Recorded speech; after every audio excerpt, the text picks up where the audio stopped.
Good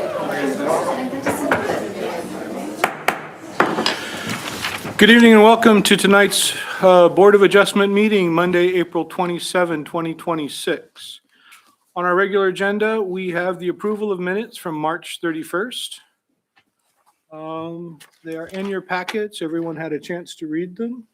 Any corrections? You move to approve? I second it. And there's a second. That doesn't require a roll call, does it? We'll start on that end. Aye. Aye. Abstain? Aye. Aye. Ayes have it. Minutes are approved. The next item on the agenda is our public comment period. This is 15 minutes that is reserved for members of the public to speak to the Board of Adjustment on matters not on the agenda nor currently pending before the Board of Adjustment. Please state your name and resident city for the record and limit your remarks to 3 minutes. If there's anyone who'd like to speak on anything that's not on the agenda tonight, please feel free. Going once, going twice. Our third item is a public hearing, a proposal for a conditional use permit at 513 South. Oh. Yes, ma'am. I will speak for a few minutes just on an item not on the agenda, if that's Okay. okay. Thank you. Thank you. My name's Kelly O'Neill, and I'm a resident of Moscow. And I just wanted to share a couple thoughts in general about thriving downtowns. I fell in love with Moscow 15 years ago when I first came here. I saw the signs, walk your bike, heart of the arts. Moscow just was very dear to me. I saw the co-op downtown, beautiful small town, thriving. And I wanted to just share some thoughts. In my education, I've learned that downtowns, when they're pedestrian friendly, they don't have a lot of like drive-through banks or coffee shops. That disrupts the pedestrian experience. And retail is really the heart of downtown for pedestrians, for people that live here. And when I think retail, I think of shops like tie-dye. Tie-dye. I know Arlene's here. Yes, tie-dye everything. All the wonderful restaurants. And I don't see businesses like insurance and businesses where people can go in anytime, but it doesn't have to be on the main retail, main sidewalks. So what I'm trying to say is I love downtown. I'd love to see it continue to be a thriving downtown with a focus on retail and businesses like restaurants and that type of thing. I think that. That's getting close to the Okay. agenda. Okay, great. Thank you very much. This was off the cuff, so. Thank you, Kelly. Anyone else? Moving on. Public hearing proposing for a conditional use permit at 513 South Main. Conditional use permit application for the utilization of the existing building at 513 South Main as a music, dance, and exercise class venue not associated with an academic school, college, or university. You're up. Thank you. Yes, tonight we are here to hear land use permit 2026-0010, conditional use permit application to use an existing building to offer educational services at 513 South Main within the Central Business Zoning District. Specifically, the applicant, Rusty Olps, is applying to provide educational services to include music, dance, and fitness classes at 513 South Main Street. And these classes are not to be associated with an elementary school, secondary school, college, university, or professional school. 513 South Main Street is located within the downtown core on the west side of Main Street, just north of 6th Street. To the north is Panhandle Ice Cream and Humble Burger. To the south building is DK Mullen Architects and Ampersand. There's public parking to the east and a public parking lot to the west, as well as an alley. Further west is Jackson Street, which is a state highway at this location. The subject site is 5,000 square feet and is built to its lot lines with a 2-story building that has an open floor plan and a partial second floor mezzanine. Within the comprehensive plan, this site is designated urban commercial, which is intended to provide for the most intense mix of commercial and residential uses in a pedestrian-oriented manner. The subject site, as well as all surrounding properties, are zoned central business.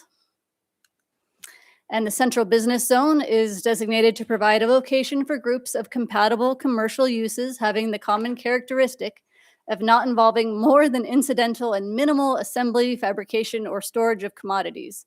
The central business zoning district is the most intensive commercial zoning district, and to promote pedestrian use, unbroken street-level commercial frontage is encouraged in this zoning district.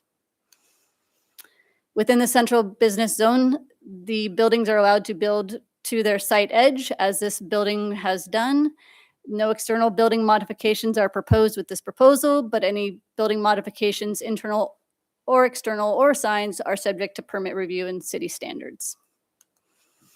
Within the central business zone, there is no required parking, though there is the public parking located in the parking lot immediately west of the building, as well as the on-street parking and unloading areas to the east. Within the building, there's pedestrian access on the west and east edges, and there are waiting areas proposed on both, adjacent to both of those entrances.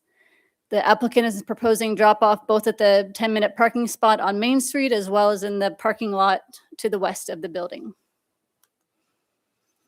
The applicant is proposing 3 types of educational services. Now, educational services are establishments that provide instruction and training in a wide variety of subjects. The instruction and training is provided by specialized establishments such as schools, colleges, universities, and training centers. Within the central business zone, educational services are permitted as a conditional use if they are not associated with an elementary or secondary school, college, university, or professional school. Educational services associated with any of those entities are not permitted in the central business zone.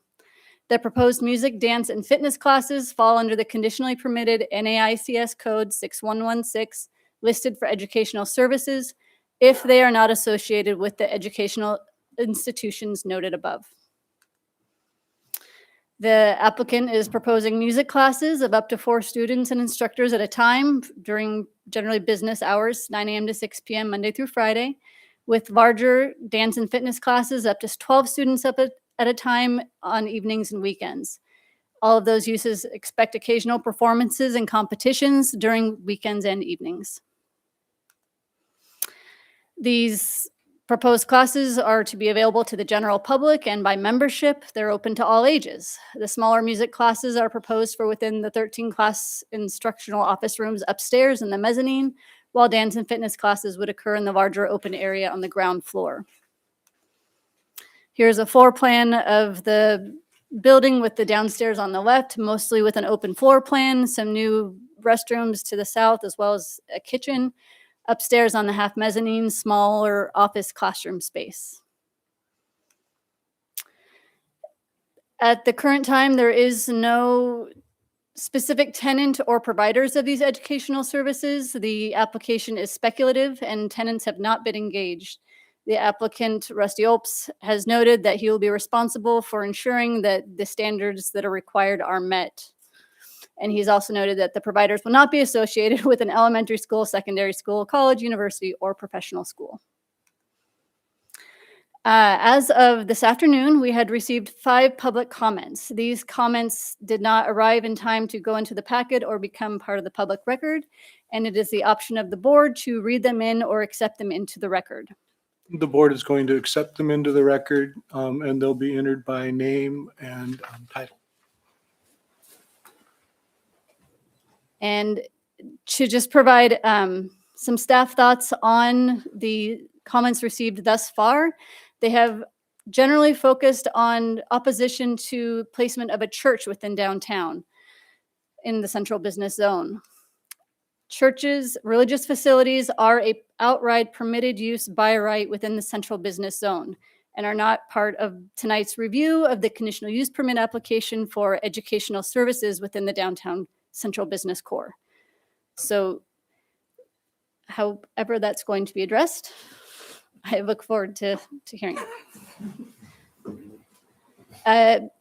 In reviewing a conditional use permit, it is the board's obligation to review the application regarding, in light of the relevant criteria and standards for a conditional use permit, and those are that the proposed use is a conditionally permitted use within the zoning district, that the character of the proposed use will be in harmony with the neighborhood and surrounding land uses, that the proposed use as approved or as approved with conditions will not generate nuisances that would be injurious or detrimental to adjoining properties, that the location, design, and size of the proposed use will be adequately served by existing streets, facilities, and services, that the proposed use will not endanger the public health or safety if located where proposed, that the proposed use meets all applicable development standards of the zoning code, and that the proposed use will not be in conflict with the comprehensive plan. Tonight, the board has the option to approve the application with conditions, deny the application subject to the relevant criteria and standards and any public testimony provided at the hearing, or to table the decision for the application in order to request more information. Staff is recommending approval of the application for a conditional use permit to use the existing building to offer music, fitness, and dance classes not associated with an educational institution as proposed at 513 South Main Street within the Central Business Zoning District with no conditions. As always, I'm here with questions. Questions, Marshall? Yeah, Lucy, you don't happen to have a map of the central business district, how it lays downtown, where the boundaries are? Not tonight, no. Could you describe where those boundaries lay in the best of your knowledge? The downtown core. You can see a little bit of it in the zoning map. You try to come prepared with everything. You can start to see the edges to the east and the west, and then I am not exactly clear on how far north it extends. It extends just to about to where the highway remerges, and a couple blocks south of 6th, I believe. Sorry to put you on the spot. That's okay. Let me see if I can put you on a spot. Has our city done a parking analysis for the public parking spot, to the west of all of the retail stores? Has there been a survey or an updated status of availability? Engineering would have that. I don't have it on me tonight. I can provide it if you'd like. Could everybody use their microphones, please? Like the fellow that just talked. Okay. Yeah, that'd be great. Okay. Anybody else? All right. Thank you. Would the applicant like to speak?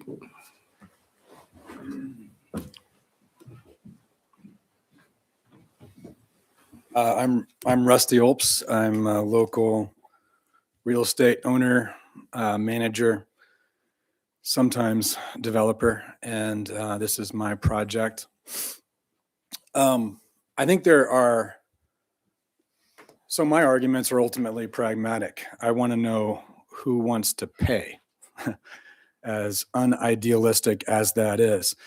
And I own and manage some 80,000 square feet of commercial space in 2 different counties, and the bulk of that is probably in Moscow. All of those locations are leased out to retailers, office workers, remote office people, purveyors of food and services, insurance, all kinds of things. And I would note that I enjoy having a diversity of tenants. I would guess that 95% of this room routinely visits my different locations for services or for food or for other things like that. So this is everyday business for me. I would like to add to that this is my first that I can think of. I'm on the board of my daughter's ballet company, so this is my second foray into the arts, and I am treading lightly because I don't know what I'm doing. I've always heard that Moscow is the heart of the arts and that it appreciates the arts. And it seems like having venues in the downtown corridor where people can learn the arts would be in line with sort of a greater aesthetic and cultural vision for Moscow, and also, incidentally, in compliance with other uses that are similar to that, or the same as that within that same neighborhood. If the CUP is granted and applied, as I have proposed applying it, it would severely limit the density of the space and the traffic around the space. I don't want to give up any of my rights to use the property in the central business zone for the entitled rights, which are many. I've got rights that I could exercise, such as archery and shooting ranges, bowling centers, dance halls, fitness centers, movie theaters, riding stables. I'm seriously considering riding stables. Stadiums and sports arenas. That's my plan B. Just kidding. But those by right uses, anything from a taco stand to a dance hall is going to have a tremendous amount of daily traffic in our congested downtown. I like that our downtown is congested. I like traffic problems as a fruit of a commercial area. I don't think it's great if you were to do a stadium, for instance, and have the kind of parking problems that would come from that. So again, if I were to use the space for fine arts instruction, the space's busyness on a per foot basis would be extremely limited. Are there other questions from the board that I can answer, or is that for a different time? Go ahead, sir. Yeah, Mr. Rhodes, are you the owner of the building? I plan on closing Thursday.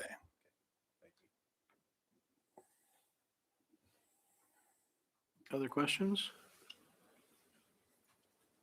Don't go far. Okay. I guess I have one question and talks about the students or the members of the people that would be using it. And it talks about minors and do you have an age bracket of what your target audience is? I can't play a tune on a harmonica, so I won't be doing any instruction. I have interviewed a number of different people who are either existing tenants or they're tenants who I know and how their business operates, or prospective tenants, to inform the specifics of how the operation would actually work.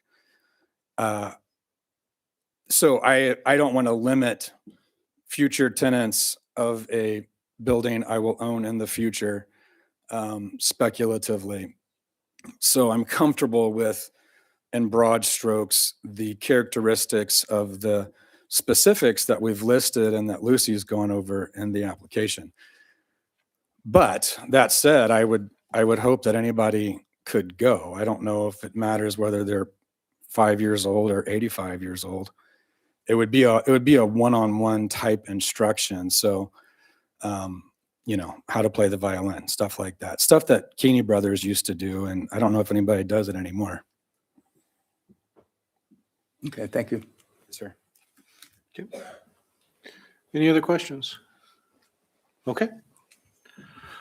All right, in just a moment, I will open the public hearing. The way a public hearing goes is that I will ask for testimony in favor of the application first. I ask you to come to the microphone, state your name and address for the record, limit your remarks to 3 minutes, and address all of your comments to the board, not to the audience. Next, I will ask for testimony in opposition to the proposed CUP. And lastly, I will ask for any testimony of a general nature. Again, everyone gets the same 3 minutes. Before we get started, once I open the hearing, I will read the letters in by name and by person who wrote it. The board has all been supplied with the letters, so we're going to go ahead and take those tonight. All right. The first letter is regarding the conditional use permit 513 South Main Main Street, Moscow by BJ Swanson.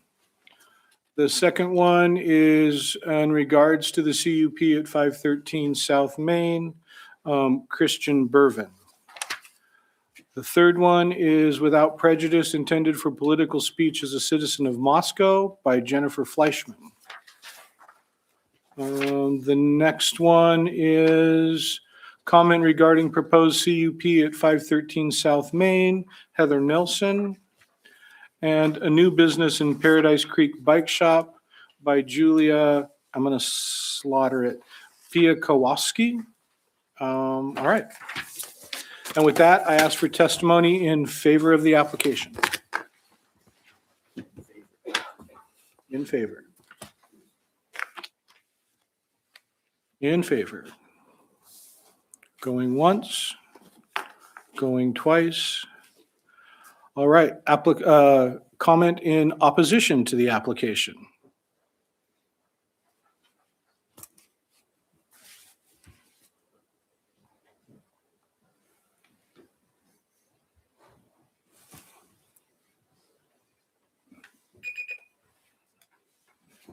Commissioners. David Hall, 1334 Wallen Road, Moscow. Per Moscow City Code 424K, quote, the principal purpose of the central zoning district is to provide a location for groups of compatible commercial uses. It continues on. And the central business zoning district is the most intensive commercial zoning district to promote pedestrian use. Unbroken street level commercial frontage is encouraged in this zoning district. End quote. A Moscow ordinance passed in 2019 prohibits colleges and universities from expanding in the central business zoning district. Expansion isn't tied solely to the number of students. It can also be additional office space. It could be expanded hours of operation, added offices, added employees. The board should exercise its authority to protect the integrity of the central business district by denying this permit. Thank you. Thank you, David. All right, how do you reset this?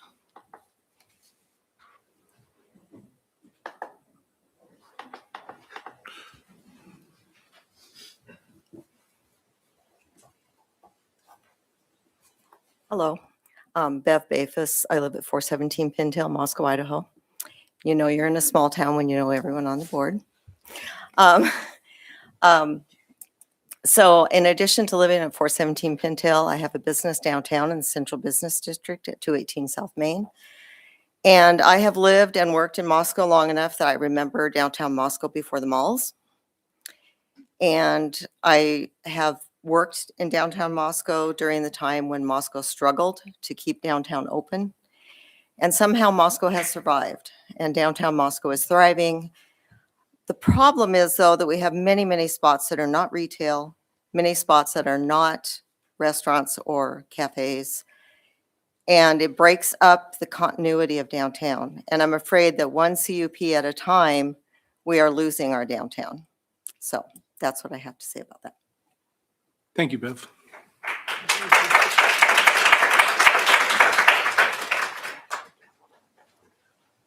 Yeah. Also, can you please refrain from clapping?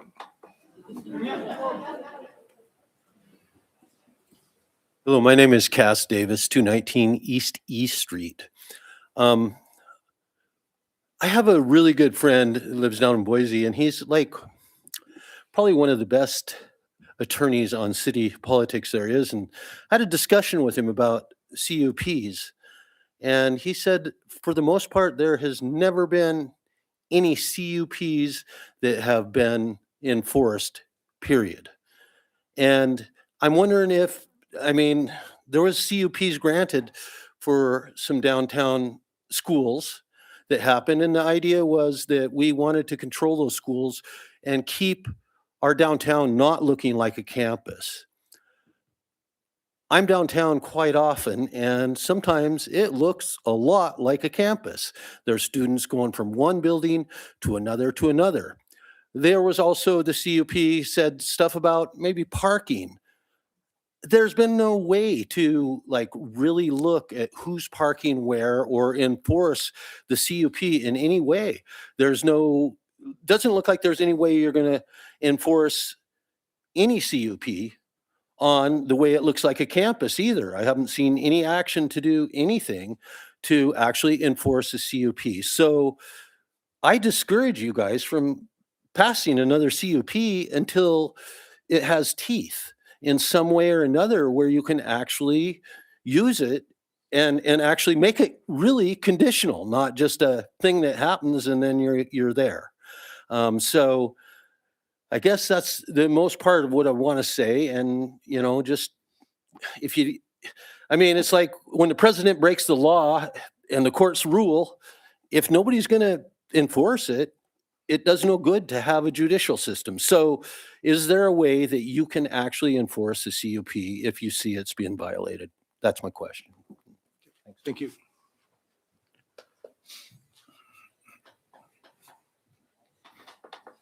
My name is Graham Brooks. I live at 519 North Washington Street here in Moscow. And the applicant made the statement that he could do what he wants, essentially, with the property once he purchases it. That's why we have CUPs, so that the people of the city of Moscow have a say in what we see downtown, who we get to interact with downtown, the sorts of businesses we want to have. I love the idea of more restaurants. I love the idea of more shops, places to buy and sell. That's what I want to see downtown. I don't want to see more education downtown. I love education. We should have more education. There should be a separate campus for more education. Thank you. Thank you.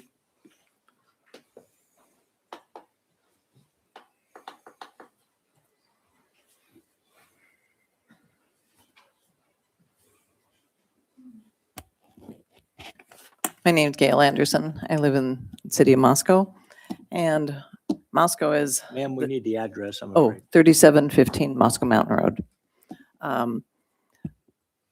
Moscow is vibrant, our downtown, and I think, in my personal opinion, we are the envy of many communities, and we applaud the hard work of the mayor and the city council and everybody that has put together the central business zone, and it's a success story.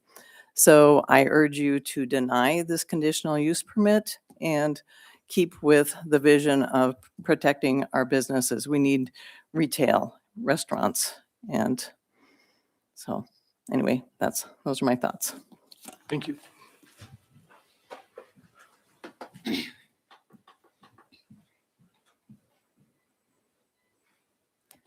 Hello, my name is Paul Bush, 219 East E Street in Moscow. I just want to say, as a musician, I do really appreciate the effort and flexibility of the city of Moscow to make music possible and to create venues that offer things for the community.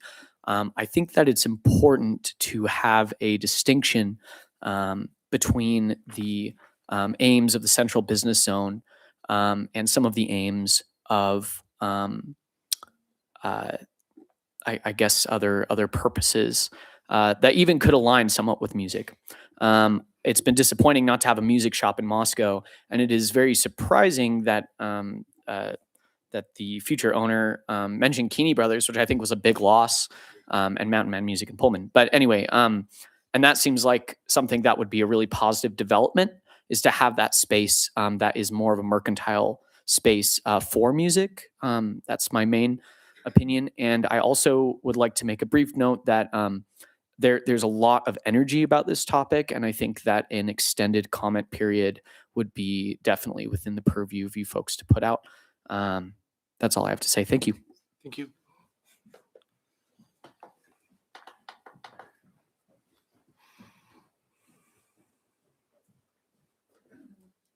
I'm Caitlin Dorius. My address is 1751 Old Highway 95, Genesee. I am the mother of a small child, the type of child who would take dance classes. I also have older stepkids who took classes in a downtown area in another city. And my experience has been that parents come quickly, they drop their kid off, and then they leave. And then they come quickly, they pick their kid up, and they leave, creating traffic of lots of coming and going, but then they don't go and occupy and visit the nearby businesses because they're busy trying to get home, get dinner on the table, and do those things. A space like that in the downtown area, to me, is not an ideal fit. You need a space where there is less pedestrian traffic for the safety of the pedestrians.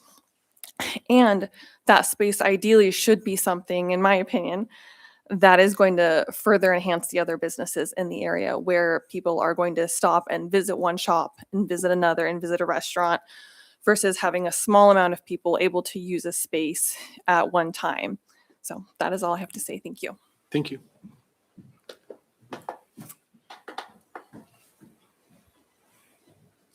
I'm Karen Hansen. I live near Viola, Idaho. Moscow is my hometown. This is where I come. And I miss Keeney music. I really enjoy the shopping opportunities and the coffee shops and other retail businesses. And I would not want to have a conditional use permit given for another instructional place that doesn't involve a lot of interaction, when people just come to town to shop and enjoy food and drink. I repeat, I miss Keeney music. My hearing is not super good, and I didn't understand the church usage issue. It was just mentioned really quickly and flew right by me. I would like just a clarification. Is a church space allowed in this business, or is it completely disallowed, or is that part of the CUP that's being requested? Okay, part of Lucy's presentation was that the church is a permitted use by right in the central business district, in the central business district. What does that mean? That means it could be a church. He could buy it and turn it into a church, and he wouldn't With have or to come without a CUP? without a CUP. All he's coming for is asking for the music studio and the fitness and dance, which isn't compatible with, Education. according to the table that we have, isn't part of the table, but it's allowed as a CUP. So that's what the CUP is for. Okay. That issue of having more churches downtown is problematic. It's financially pretty unhelpful in terms of a tax base. And then having a church property that offers instructions, I would have concerns about whether those businesses in that same space would be paying taxes. We have an issue with financing our downtown district and keeping the infrastructure healthy and well cared for. And I'll put in a plug for taking better care of our downtown trees. That's all. Thank you.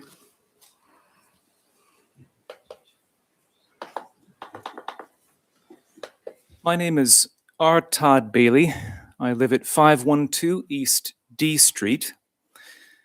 And for the sake of comparison, I would suggest looking at the New Art Theater, which is indicated as a theater by common advertisement. And that building is a church.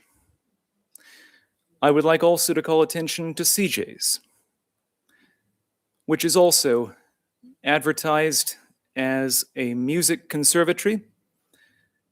And the only people I see going in and out of that building are those attending church services. I believe that if you observe question number 15 appended to this application, you will notice that the mentioning of church services held at this facility is contained strictly in the rear of its description. I believe that this is an attempt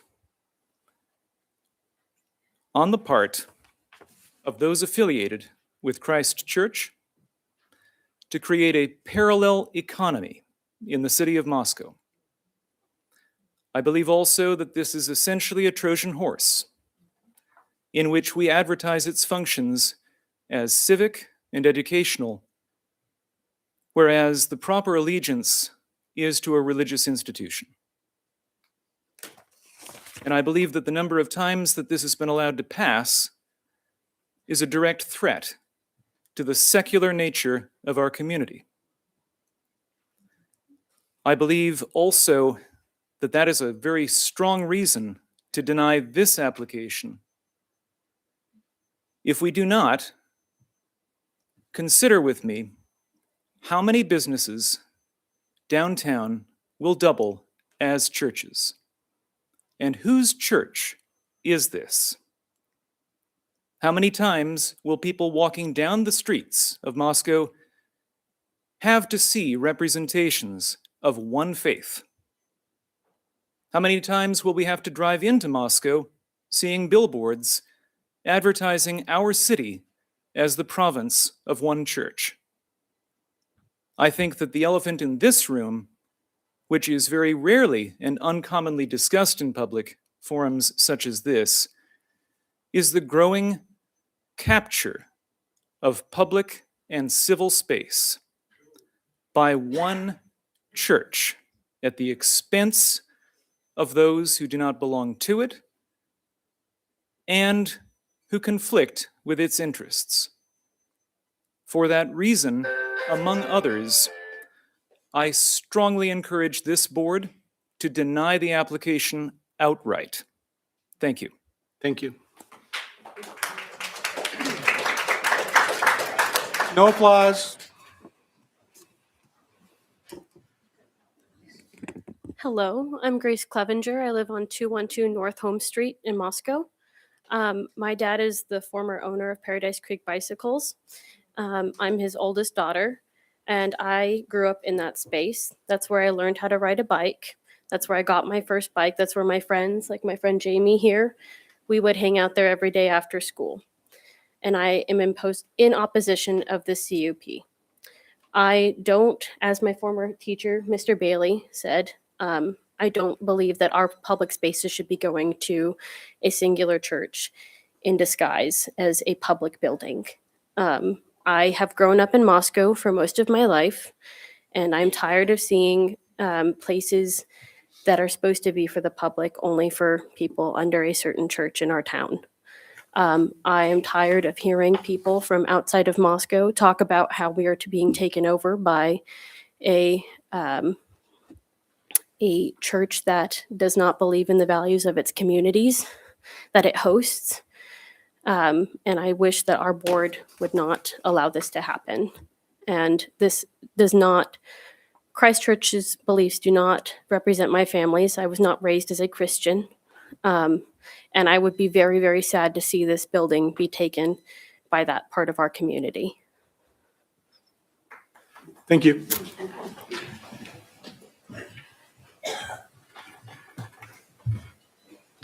I'm Kelly O'Neill. I live at 710 Maybell Street. And the location we're talking about downtown is prime real estate. And I'm surprised, with all respect to Mr. Olps, when he says that he doesn't know how many violin schools are in Moscow. There are many, many dance schools, music schools right now for kids. I'm an artist myself, and I support the arts, and I love to see the arts downtown, but I think this is the wrong use for this space. When we hear that there will be 4 students during the day coming in for music lessons, that does not create a vibrant downtown. When we hear that there will be 12 students coming in the evening for dance lessons, that does not create a vibrant downtown. Our downtown should be focused on keeping the core vibrant with restaurants, with retail, but not with, unfortunately, this educational proposal. And also the fact, as other people have mentioned, that there would be church services on Sunday. That's not right for our downtown. And so, like many others before me, I would urge you to deny this permit. Thank you. Thank you.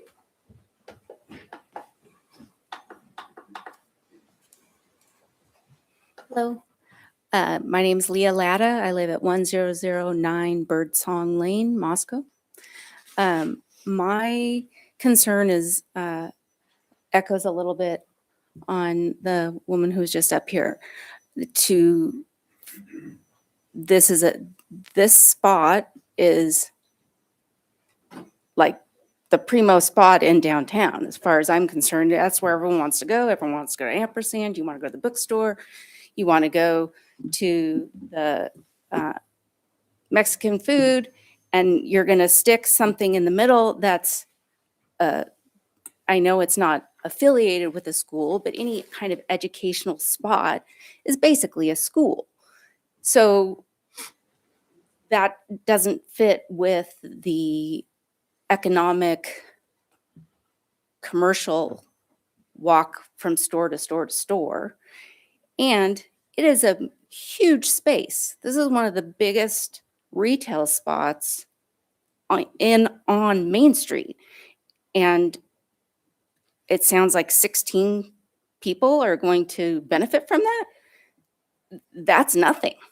And I would venture not, he says he's interested in who wants to pay, but I don't see how having 16 students pays for a downtown space on a monthly basis. There's something else that has to be going there and paying that space for that to be economically feasible.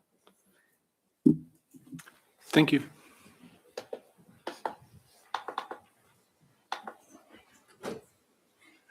Hello, my name is Jamie Earhart Hudson. I live at 212 North Home Street here in Moscow.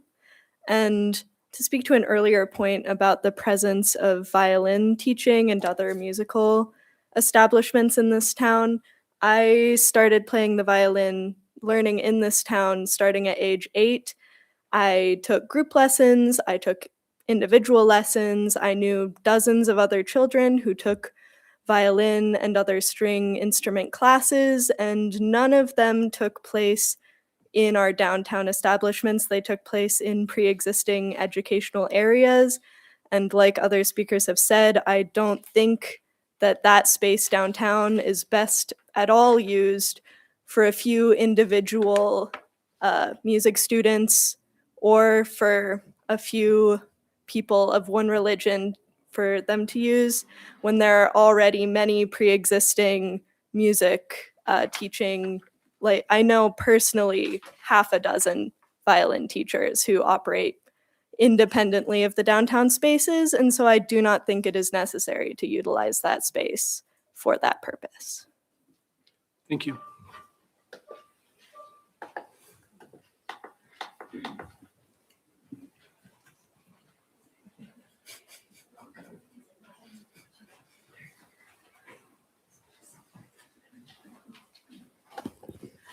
I'm BJ Swanson. I live at 112 on Lamb Road in Troy.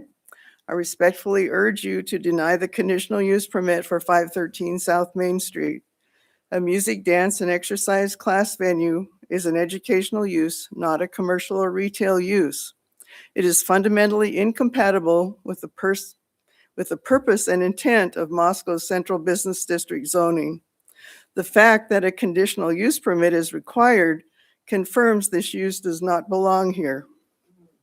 The Central Business District exists to concentrate and protect Moscow's core commercial and retail activity. Educational and recreational instruction uses generate foot traffic, that does not translate into retail spending.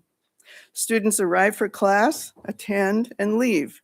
They usually do not browse adjacent stores or contribute to the retail synergy that makes a downtown thrive. Moscow Code designates this zone for commercial purposes. This application does not meet that standard. Granting the CUP would set a damaging precedent, gradually converting prime retail space into a studio district. These uses are permitted in other zones throughout Moscow. There is no hardship that justifies placing them here. Looking from the outside, I have professional experience analyzing the financial feasibility of commercial property acquisitions. This business plan raises serious viability concerns. The property is listed at $1.3 million. It is not in good condition. Renovation costs are likely $400,000 or more, putting total investment near $1.7 million. To achieve even a thin 5% annual return on investment, the property would need to generate $17,000 per month in revenue. That means very busy and a lot of traffic. Given the proposed uses and the population of Moscow, it is very difficult to see how that threshold is even achievable. When properties fail to generate adequate returns, the predictable result is deferred maintenance, deterioration, and eventual vacancy, exactly what CBD zoning is designed to prevent. This concern is not hypothetical. Several other downtown properties were purchased, never opened, remain unoccupied, and in disrepair. One site is an empty hole where a building was demolished with no apparent progress. Please don't enable more of the same. I urge the board to deny this permit and protect the commercial vitality of our downtown central business district. Thank you. Thank you. She timed that one. Is it got a volume on it? Hello, No, my I name don't. is Mary Catherine Clancy. I live at 609 North Almond, number 3034 in Moscow. Can you repeat your name for me, please? Mary Catherine Clancy. I also urge you to deny this permit. I've been a resident of Moscow for 43 years. I've seen many changes downtown, stores that have come and gone, restaurants that have come and gone. When I moved here, Ken Stationery was in that space. And after Office Depot and Staples moved in, they closed. We have some vibrant, wonderful small businesses. I work very hard to buy locally as much as I can. I go to Hodgins Drugs, the only local pharmacy that's really left, even though I could save a few bucks by getting my prescriptions by mail order. It's really important to me to buy local and keep our money in our local economy. So I urge you to reject this and keep our downtown the vibrant local business that we have now. Thank you.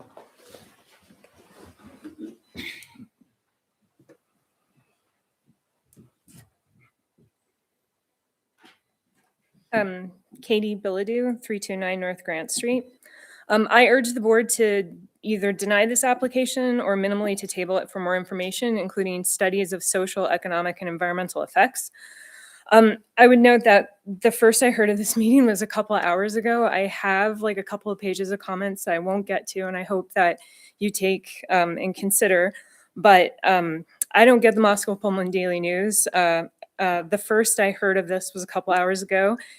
And the Idaho Code 676509 states that in addition to a 15-day notice in the general paper of circulation, that the governing body shall also make available to notice to other papers, radio, and television stations that serves the jurisdiction as for a public service announcement.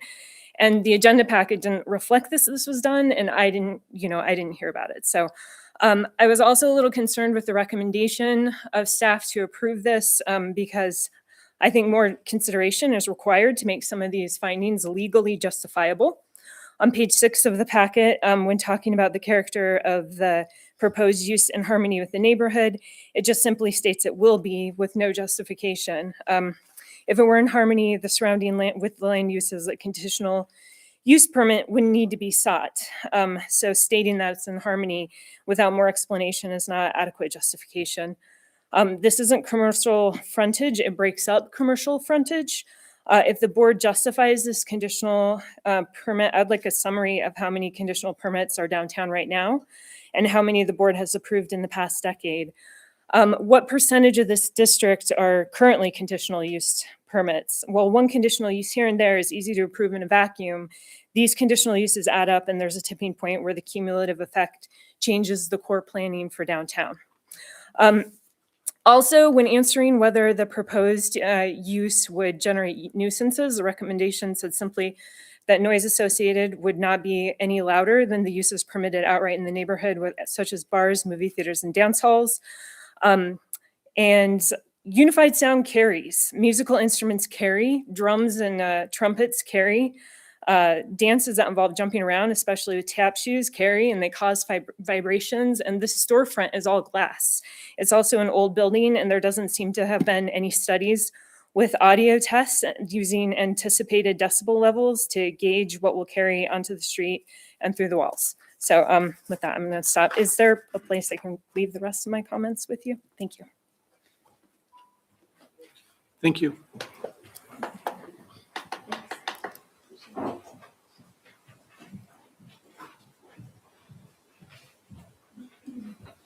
Siri, set an alarm for 3 minutes. Good evening. My name is Jana Argersinger, and I live at 1415 Pinecone Road. I've lived in Moscow since 1995. I want to ask the board with both respect and urgency to deny the CUP application. In my view, the proposed use is not in keeping with the spirit or intent of Moscow's CBD. In recent years, we've seen a series of similar CUP applications granted to dismaying cumulative effect, and cumulative effect, like others who have spoken for me, that's a big consideration. It's gradually eroding our downtown's visible vitality, its commercial character, and its intended contribution to the city's budgetary health. I have loved, and patronized the locally owned bike shop at 513 South Main Street for decades, and I want more such businesses. What we need, I believe, is courageous decision-making by the city to stop the trend away from commercial space, especially locally owned commercial space. Not only to stop the trend, but to reverse it for the good of the community as a whole. And I think I'm going to repeat the person who spoke just before me to some extent. If you're not prepared to deny the CUP outright, please grant a postponement for the sake of thorough information gathering and public transparency, which I'm confident are priorities for the board. Below are some questions that come immediately to mind. I might have a minute to mention some, and some may be easily answerable already. Again, perhaps some overlap. What proportion of property within the CBD zone is now owned and operated or allowed to sit in disrepair under CUP affordance? How exactly does the steady reduction of business property tax generated by downtown impact the city's budget? Has there been an analysis of that? Does it hit the general budget, city services, other? Has this been analyzed, published? And is there anything written into the current CBD or elsewhere in city code that addresses the conglomerate effect, again, big concern, of piece by piece CUPs, protecting the community as a whole from this kind of consolidation? Thanks very much. Thank you.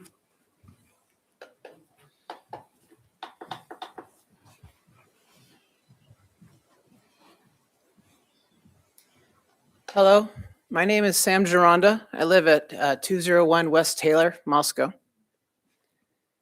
Well, I also heard about this meeting 10 minutes before it started. And I rushed over here because I knew exactly what it was about. And I knew exactly what was happening. I'm young. I'm an Idaho native. I've lived in Idaho my entire life. I came to Moscow to go to college in 2015. I decided to stay and give my life to this community. I love this community with all my heart. I love it because it's the heart of the arts. As an artist myself and a writer,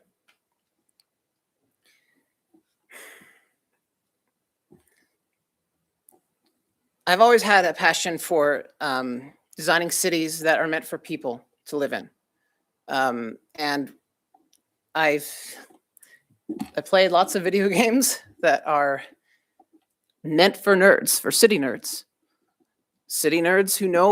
who want to learn how a city works, how to design a city, how to lay the groundwork for a city to develop by itself and to reinforce itself. When it comes to the downtown commercial district, many others have spoken before me in terms of the way that local businesses are able to survive. Locally owned businesses that have been here forever, like Hodgins Drug. I go to Hodgins Drug.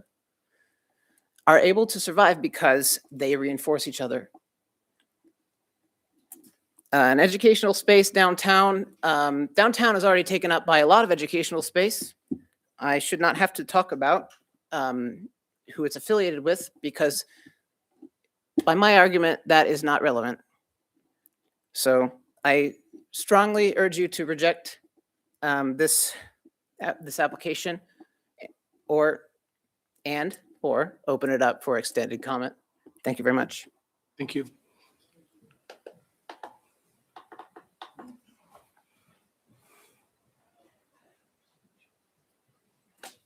Good evening. My name is Trish Hartzell. I live at 1009 Restful Lane.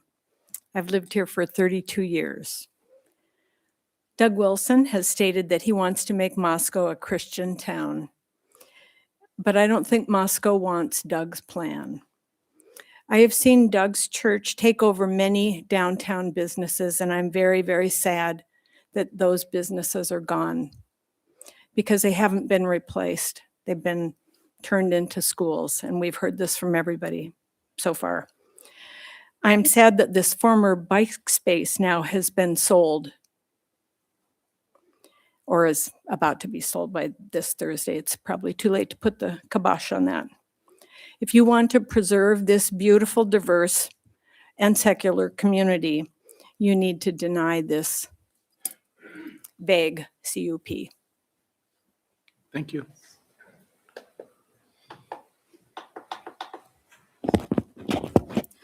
My name is Ria Kumar. I live at 1418 West A Street, and I've lived in Moscow for the past several years, and I plan to live here for many more years. I call this place home now, and I love it dearly. I have seen the city council fail Moscow time and time again already. There shouldn't be NSA downtown. There shouldn't be U Idaho downtown. We shouldn't have any education downtown.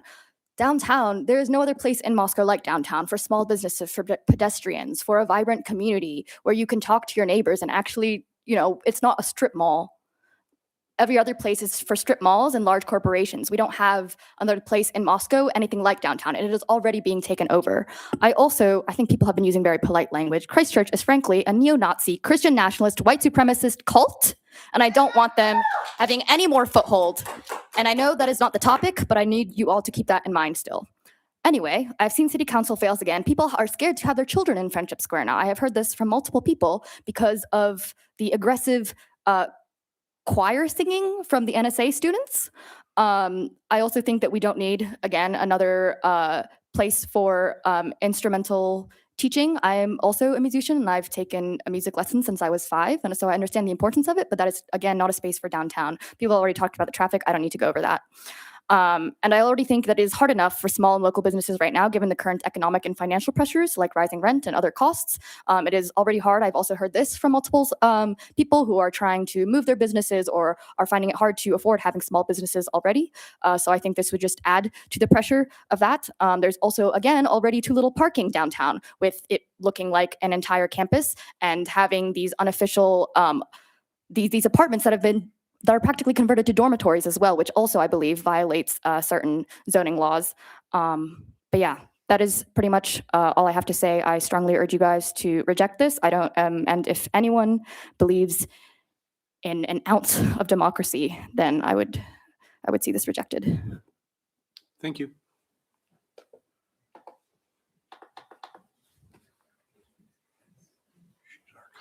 Sorry, I have more to say. You've already used your 3 minutes, ma'am. I didn't use all of my 3 minutes, no.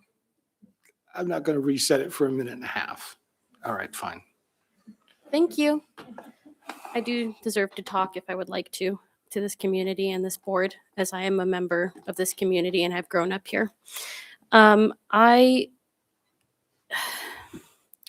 all due respect, sir, I think it would be a shame to see my dad's space go this way. That building means a lot to me, as I've already stated. This community means a lot to me. And I'm kind of tired of having to make lists of like buildings downtown I can't go to anymore because I don't want my money to fund a church that doesn't believe in my rights as a woman or my friends' rights as gay people or brown people. And I know that there's a lot of people who might roll their eyes at that, but it is a thing. I'm sure you're aware that CNN came into town and interviewed Doug Wilson, and he puts Moscow's name in the mud. Like, if you love your community and you sit on that board, I urge you to put this down. I love Moscow. I am an MHS graduate. I'm a U of I student, right? My dad loves Moscow. My dad moved here in the 90s and he worked at that shop and then he bought it and he loved our community. Everyone who sits here and everyone outside of here. If there's anything I learned from my dad is that I should put into my community what I want out, and that is love and acceptance. I want a thriving downtown. I grew up in a thriving downtown. I need you to stop. You've used your time. Thank you. Thank you.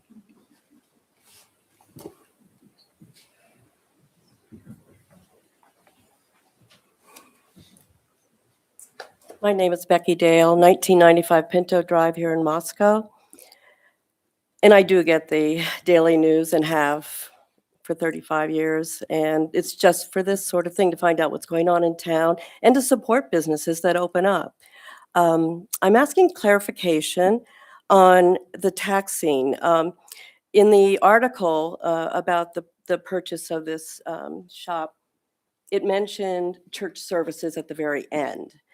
He has not mentioned that today, but apparently it could be a right. If he does not state that at the outset now that that's his plan, if he does make it into church services later, is it non-taxable? Okay, I'm going to start by saying I'm not a lawyer. Right, I'm just throwing that I out. believe that the contract relationship would be a lessor for the church, which means he is still going to pay tax on the space. Even if they're church services? Even if they're services, because it's a rented space, not a owned space. However, I'm not the assessor, I'm not the That's all, I'm treasurer. just That's throwing just that how I out. would interpret it. Laura or Lucy, do you have a better one for me? I'm also not work with the assessor or a tax lawyer. Thank you. I just want to also bring to the front that Troy is in a situation where they did grant the sale of a bank there. It was supposed to be for gatherings, but not church related. They have an ordinance. It can, church cannot be within a certain amount of distance from active bars. They did start having church services, and it's been going on years now, I think. And what has happened, the result of that is that they filed a discrimination. And so the US government attorney general now is suing Troy for slander and discrimination. So be careful what you say here. Thank you.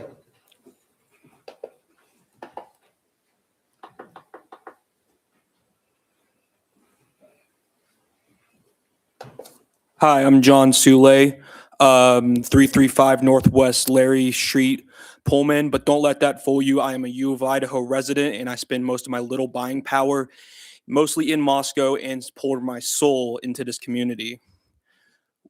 Please deny this. Please do not accept this. What do Kirkers provide? They provide squat, absolutely nothing. If you want to go to a nerd store, there's Safari Pearl, an excellent store. If you want coffee, there's One World and Cafe Artista. If you want food, there's Mikey's Euros and Moscow Bagel. And there are multiple bike shops as well as outdoor shops like Hyperspud. There's also many churches that aren't funneling and profiting off of abuse/abusers. I myself go to UU, but there's plenty of great churches and religious institutions here. Moscow is a community that cannot be destroyed by a bunch of bullies. This and turning an old bike shop into another cult space to fester is not helping. I also want to see justice to everyone who was a victim of this cult. They are neo-Nazis. Thank you. That's all. Thank you.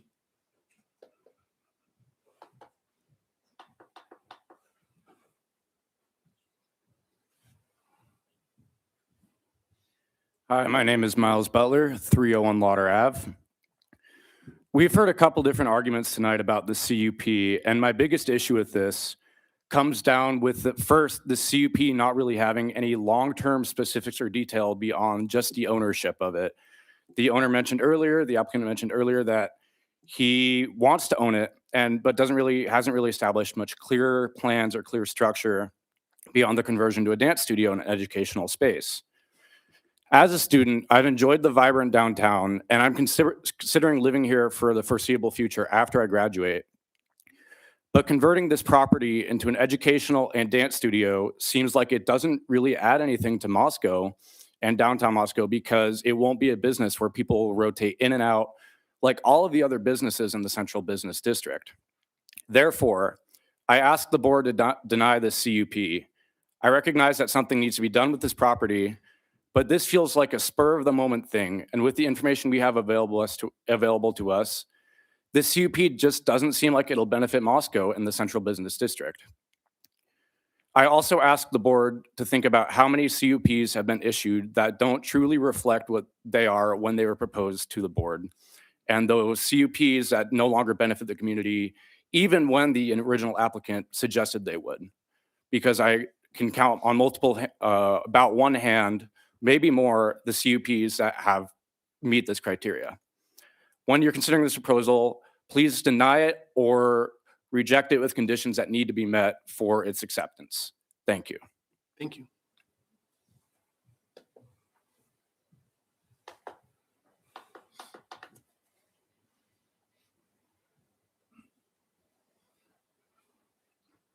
I'm Russ Caudill, 326 North Blaine Street in Moscow. Oh, Chris Caudill, 326 North Blaine Street here in Moscow. I came here more than 20 years ago as an educator, and so I understand the need for education as a core of the Moscow community. But this isn't the highest and best use of this space. The commercial nature of the downtown brings a vibrancy. This space would sort of cut against the synergies of having a bunch of businesses in the same place at the same time. I'd also like to ask a process question. The applicant indicated that he doesn't own the building. And why is it that you're considering an application for use from someone who does not own or even control the building so far as we know? It is a speculative use, that is true.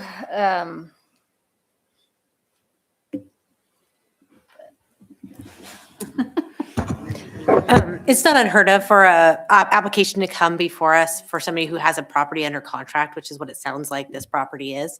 They often build the terms of their contract around the ability to get land use approvals ahead of buying and taking down the property. So it's not unheard of. I would just point out that the conditional use permit is tied to the land, not to a user. So the end user, regardless of whether the buyer here buys it or the land remains in the property holding it currently is in, the use would be allowable to both. Thank you for that clarification. So I strongly urge you to deny the use permit, because again, it is not consistent with the core values of the Central Business District being for commercial space. And you know, I had a thought, and I'll share it. And I think music is awesome, and I love music lessons. I've known people who've learned on the violin, and I couldn't get the picture of sitting at Casa Lopez outside during the summertime and hearing the educational experience and enrichment of the youth of Moscow. Thank you very much. Thank you. No applause. We're not playing America Got Talent.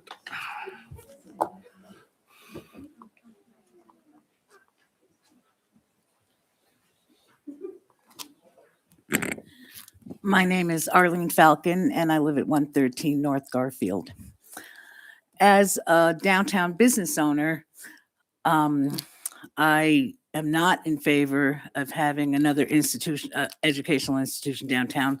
Retail begets retail, and we need more retail. And I agree with everything Mr. Bailey said about the Trojan horse, where it appears, I jotted something down. It appears harmless, but conceals a hidden agenda. And CJ's became a music academy. They can have music and dance there, but not in our downtown central business district. It should become more retail. And he has the choice of creating more retail or making a facility that only few people would use. Thank you for having this public hearing tonight. Thank you.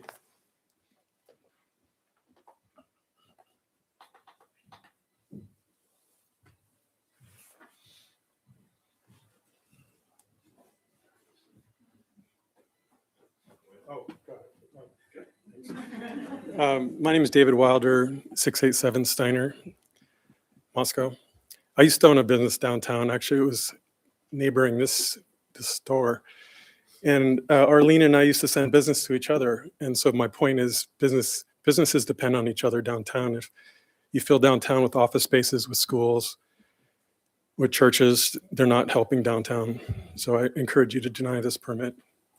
Thank you.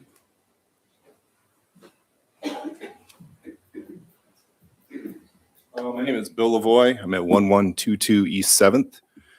And I'm a musician. A lot of people here know I'm a musician. And I guess I have a question regarding what would constitute support from another educational institution when you have an entire music school down the street that's run by St. Andrews College, right? And you're going to have some church services and a lot of crossover. I can't imagine there's not going to be crossover between like instructors. And so would that constitute support by another educational institution? And that's my question I'm posing. I mean, I don't approve of the CUP, right? But for a host of reasons that people have said, but I'm kind of wondering about this question in terms of like what support, what constitutes support? Because in this case, I have to think there's going to be support from New St. Andrews College and some way or another from the other music school. So that's my only question. Thank you.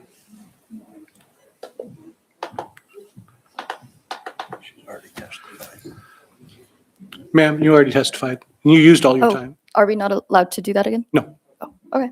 Thank you.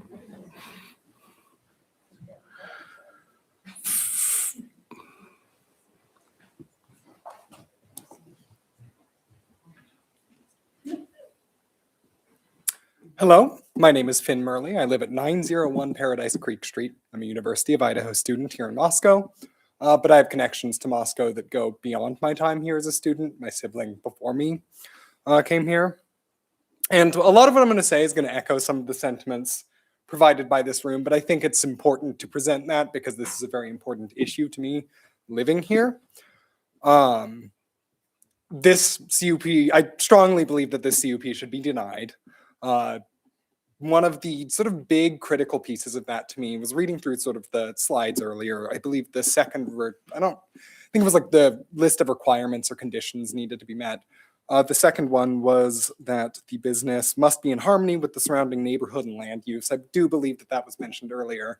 And I think, if anything, the amount of people that have showed up here in this room to echo that they believe it will not be in harmony with the surrounding community and land use might indicate that that is true.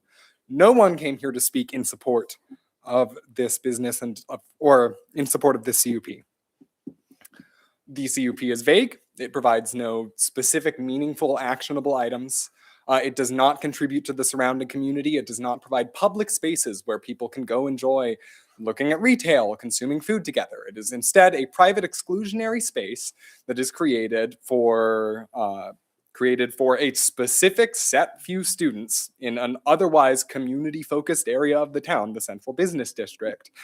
And based on the document, there's been, or based on the CUP, and there's been discussion of this already, it is very likely that that exclusionary group is going to belong to some Christchurch or similar neo-Nazi groups in Moscow, Idaho, that drag Moscow, Idaho's name through the mud. Unlike a bike shop that existed there previously that I had heard of before I even lived here. I was told by my excited stepmom who loves cycling that we should go enjoy this business. Approving this CUP provides nothing like that. No one's really going to be hearing about a private dance school in Moscow, Idaho that serves 16 students. That's not something that actually serves our community. So I strongly believe, echoing what everyone here also believes, that this CUP should absolutely be denied. Thank you. Additional testimony in opposition.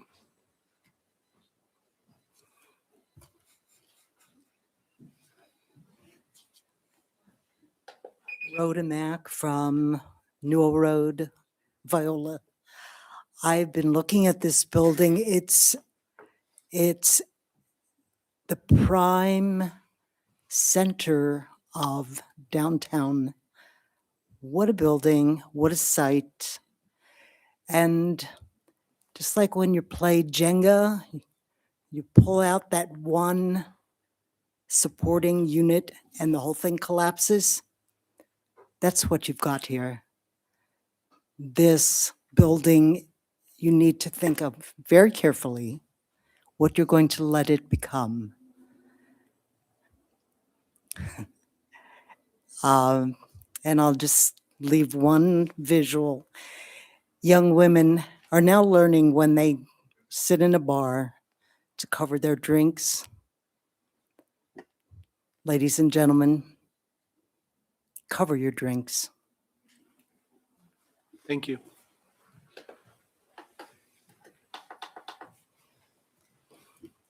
Good evening. My name is Lisa Cochran. I live at 325 Lewis Street, Moscow.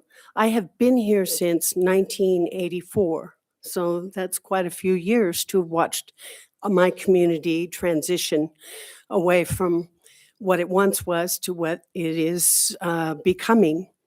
I want to reiterate the one thing that really stood out is the idea that a lot of people haven't heard about this meeting. A lot of people weren't really aware this was going on.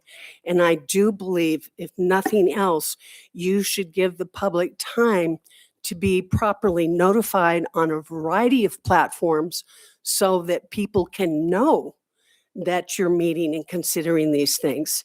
We have a right to know, we have a right to speak up, and I would suggest please take your time and give people the time they need to prepare to talk about their feelings about their town. We all love it. We want it to stay a vibrant community, but we all need to know what's going on in the community in order to be a part of that. Thank you very much. Thank you.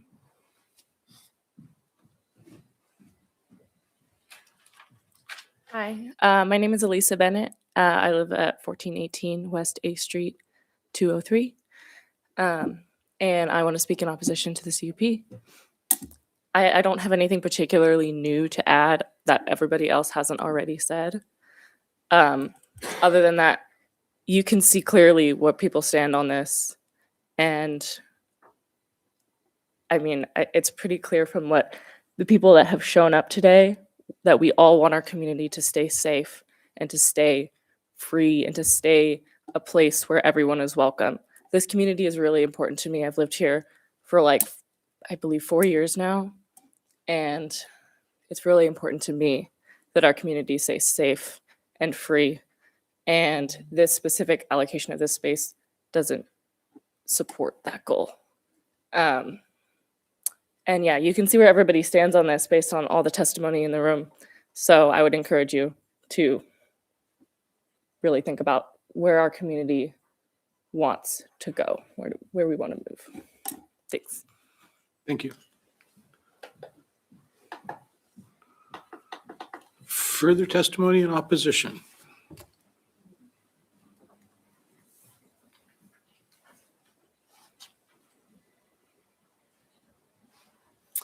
My name's Carver. I'm at 113 North Garfield.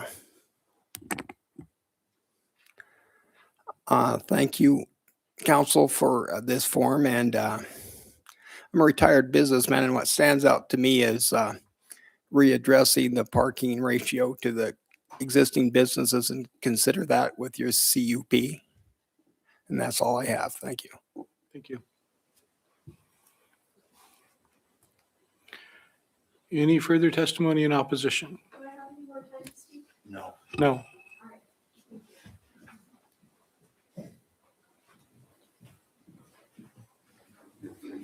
Hi, my name is Susan Weaver. I'm at 1320 Public Avenue.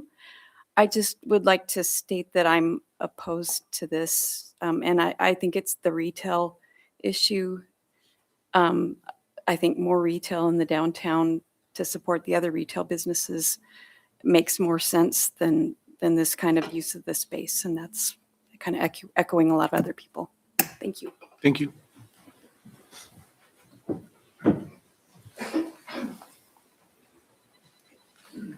My name is Ariel Mack. I'm on Newell Road in Viola. I strongly and respectfully want to urge the council to deny this proposal. I'm a mother of a household of 5. I'm a former educator, a former designer at a mixed-use architectural firm in New York City. I have a fine arts degree. I'm a former violist. I appreciate and love education and the arts. But this proposal is right in the core center of the retail district of Moscow. It does not line up with any of the values that the city of Moscow encompasses. Above all, I am a community member here. And I strongly believe that in a community, we take care of one another. We support one another. And we welcome everyone and support everyone. These values are not the same values as those lobbying for this proposal.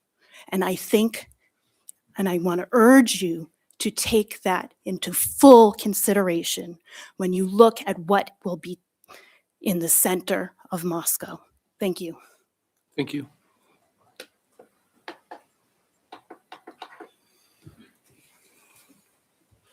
Hello, my name's Jill Rinaldi. I live at 943 Hershey Road, and I'm a taxpayer.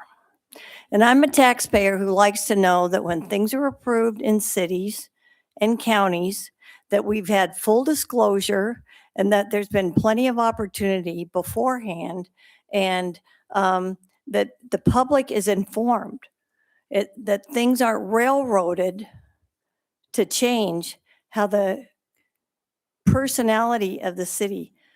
I grew up in Genesee, Idaho, graduated from the U of I in 74, came back in 97, left for 12 years, came back. And the personality of Main Street has changed because of the things that have been allowed there in the last 20 years.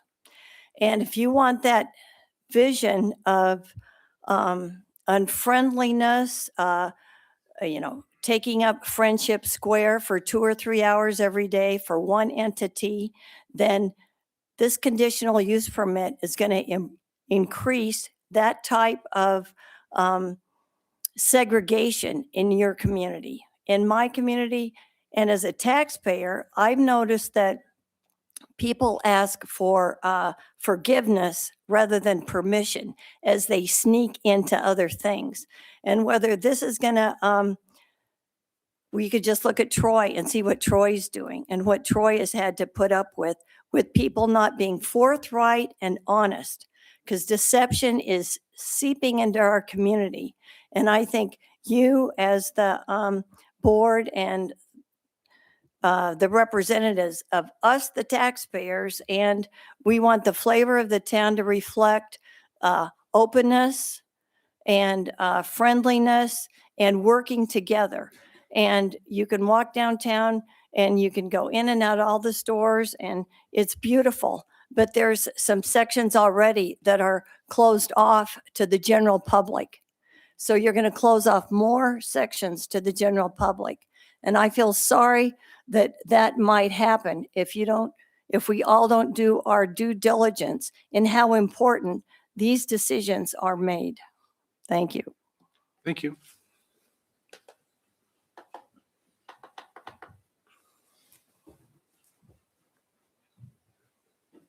Hi, my name is Sherry Six. My address is 856 Kenneth Street in Moscow.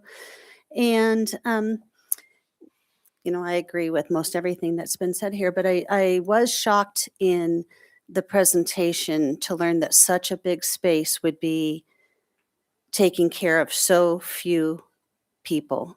The 4 students during the day and the 12 students at night, or whatever the combination may end up to be. And that seems very problematic to me. And the mentions of retail begetting retail, I hadn't thought of that myself, but some of those testimonies tonight have really rung true to me. But so I guess that's my opposition.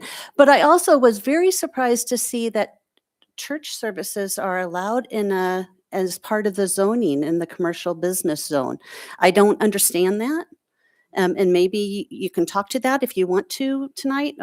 But I know that's not really the purpose of tonight. But I just want to, I guess, raise that question for you to consider. What is a church, what commercial business does a church provide? So, thank you. Thank you.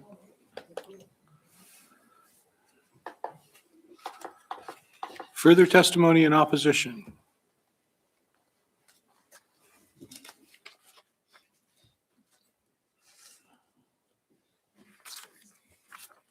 Victoria Potts, 326 North Blaine in Moscow. I feel obligated to come up here and voice what everyone else here tonight has voiced, and that is to reject the CUP because it does not align with the spirit of Moscow. The retail begets retail. It's in the central part of downtown Moscow, and I have the ability and the means to leave Moscow, and it comes more and more on my mind when this comes up about these businesses that are exclusive to Christ Church. I don't want this as my downtown. When I retire, I would love to stay here. I would love to enjoy the businesses. But if it continues to go down this road, this path of Christ Church owning properties, I will leave, and it will be a huge shame. And I think it will start a trend.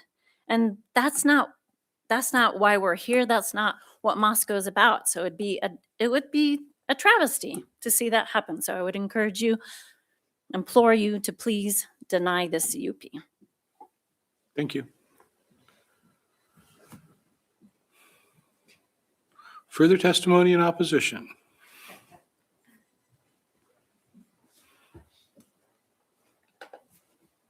Hi, I'm Rebecca Rod, and I've been, my address is 2680 Troy Road. Been living in Moscow for 40-something years. It's been a great town so far. There is a kind of a weird trend going on that I'm not very happy about, that we've spoken about. I was kind of shocked at the initial presentation of the proposal. Initially, our presenter didn't even mention the little paragraph down below that was like, and occasionally we may want to, use this for church purposes. And I do think that's the red herring here. And I think that's why so many people have showed up. To be honest, I thought we'd show up and there'd be, half folks would be proponents of supporters of this proposition. And here I see person after person get up that are thinking, we're all thinking the same thing. This is a slippery slope deal. And when we did the CUP to allow that college downtown was a big mistake. A big mistake. So if I don't see what the business plan really is. It does seem very kind of wobbly and like what BJ was saying. How can they bring in $17,000 a month to support a business that doesn't seem like it has a very good plan and doesn't support very many people? So I think this conditional use permit stuff really needs to be scrutinized more than it has been and followed up more than it has been. And, you know, we do need a vital business community. We do need to keep our community a place where people are all welcome to join into things, and, you know, people aren't muscling in, declaring dominion over our town. And this is what we need to watch. But I guess that's mainly what I want to say, is just that I don't think that CUP should be granted. And I think we need to keep an eye on this CUP business. I think we need to look at this, whatever section of whatever that says that churches are allowed downtown, and probably change that. Because that doesn't seem like a vibrant downtown idea. Maybe it was in 1874 or something. I don't know. But, you know, it doesn't seem like a great deal now. But so anyway, that's my feeling. Thank you.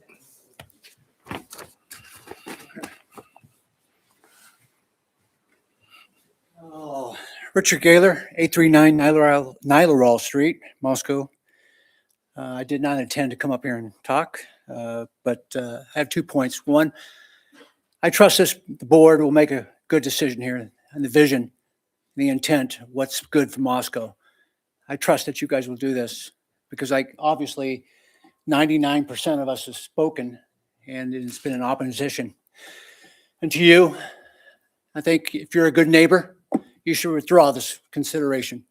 It's just being a good neighbor. I don't think anybody wants this, and maybe reconsider doing something else. Thank you. Thank you.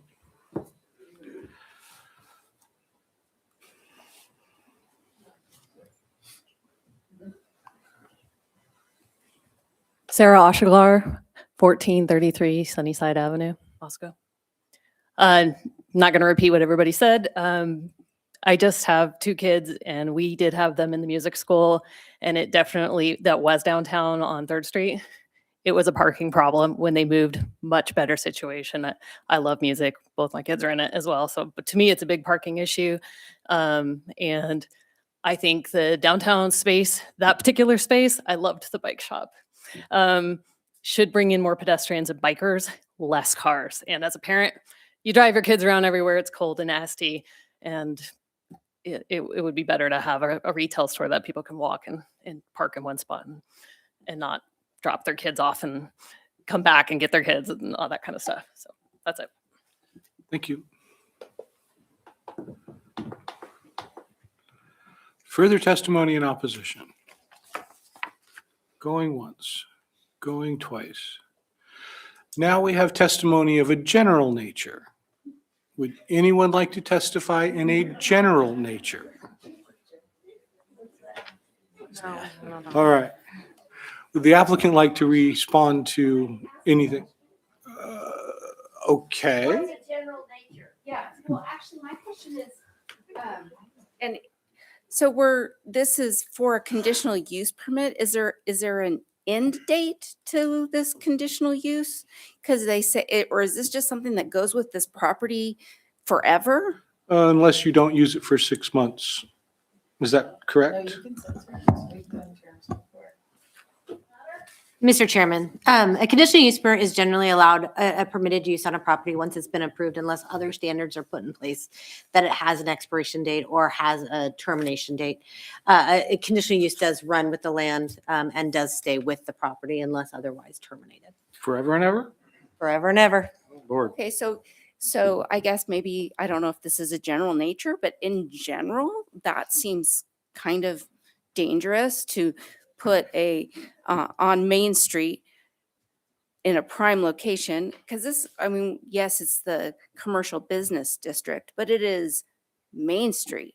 It's not, you know, just one over, you know, it's like that's a big space, but this is like, you know, where everyone wants to walk and do their shopping. So to have a spot on Main Street, regardless of who owns it, for it to be an educational spot does not make sense to me in any way or shape or form. I guess I didn't say my name. Do you want me to say it Yeah, again? please. Leah Latta, 1009 Birdsong Lane. Thank you. Thanks.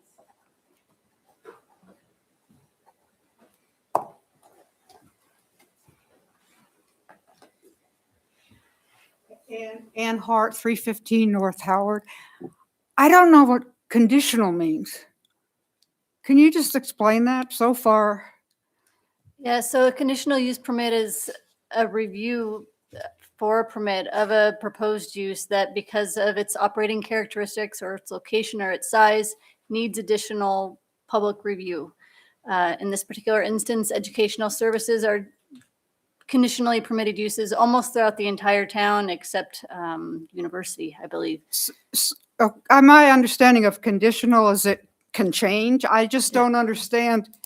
Hasn't everything been permanent so far that's been granted conditional use, or has anything been discarded along It's the way? more of a way of determining between an outright permitted use by right and one that is conditionally permitted, one that's permitted with permission.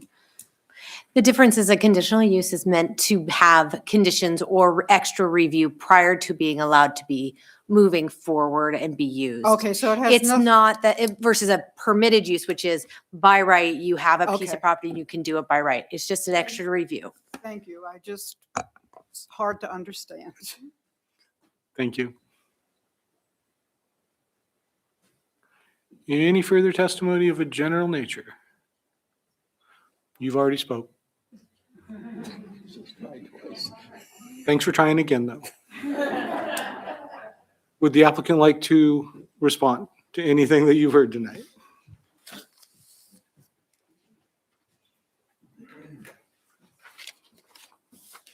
I mean, as I understand it, the Board of Adjustment doesn't consider church affiliation or religious views in its determination of a CUP.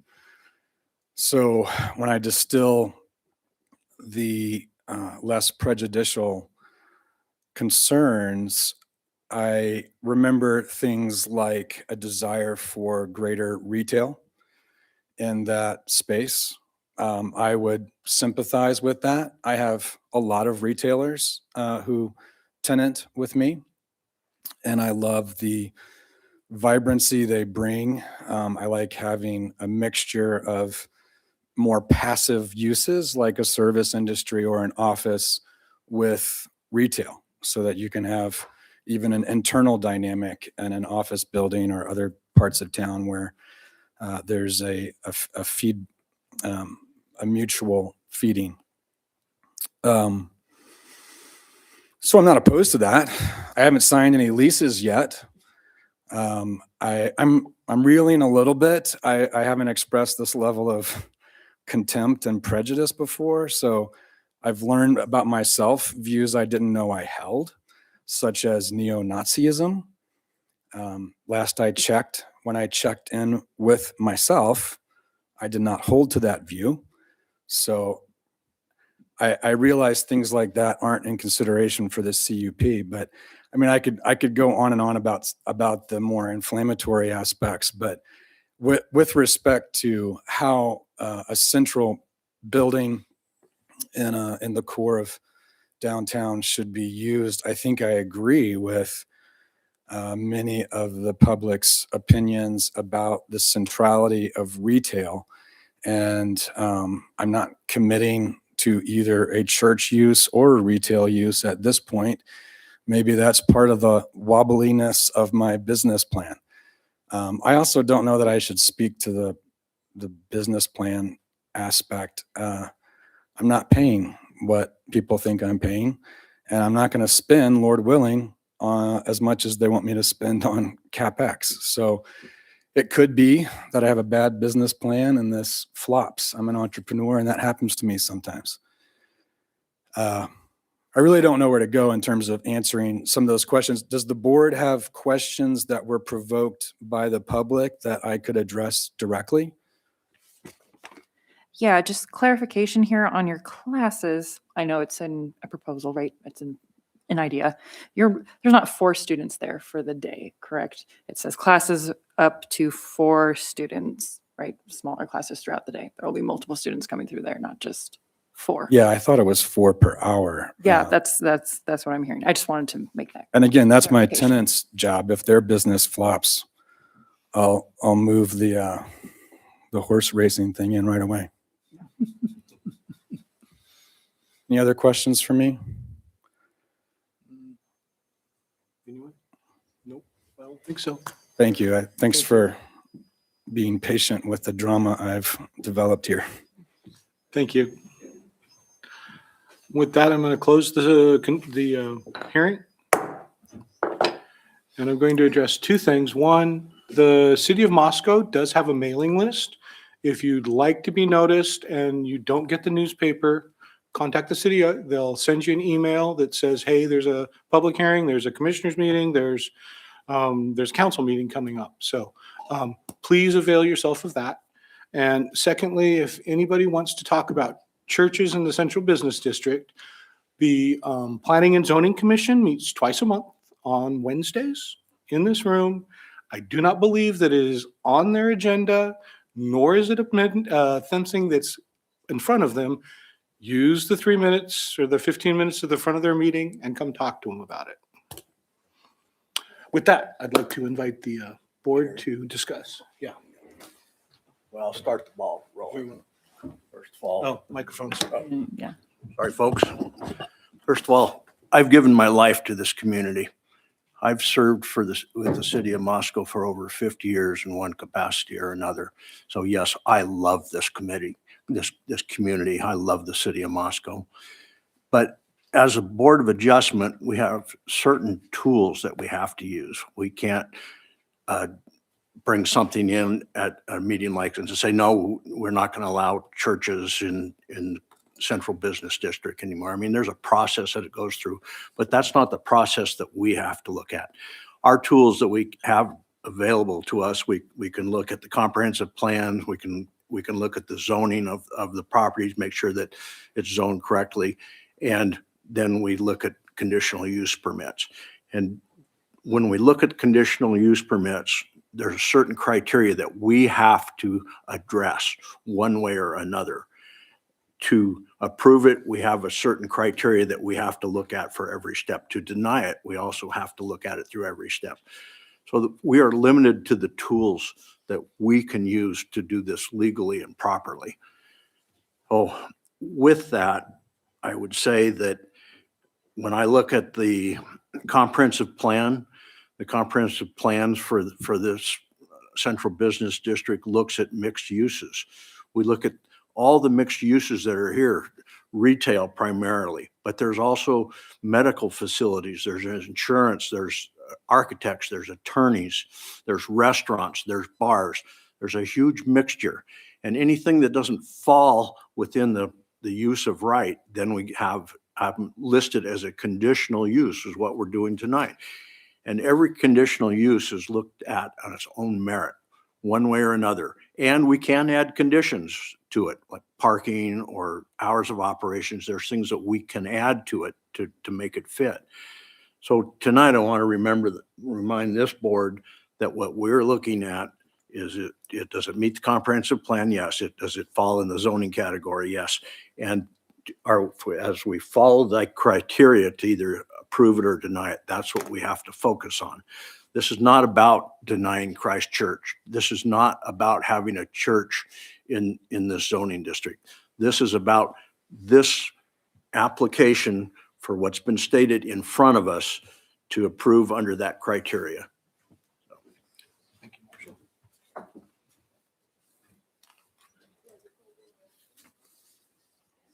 I just would like to ask for one point of clarification from the city about, I mean, I've been part of the board that's made decisions on a CUP with terms like a term limit for a number of years. You know, I just want to clarify that we can add terms.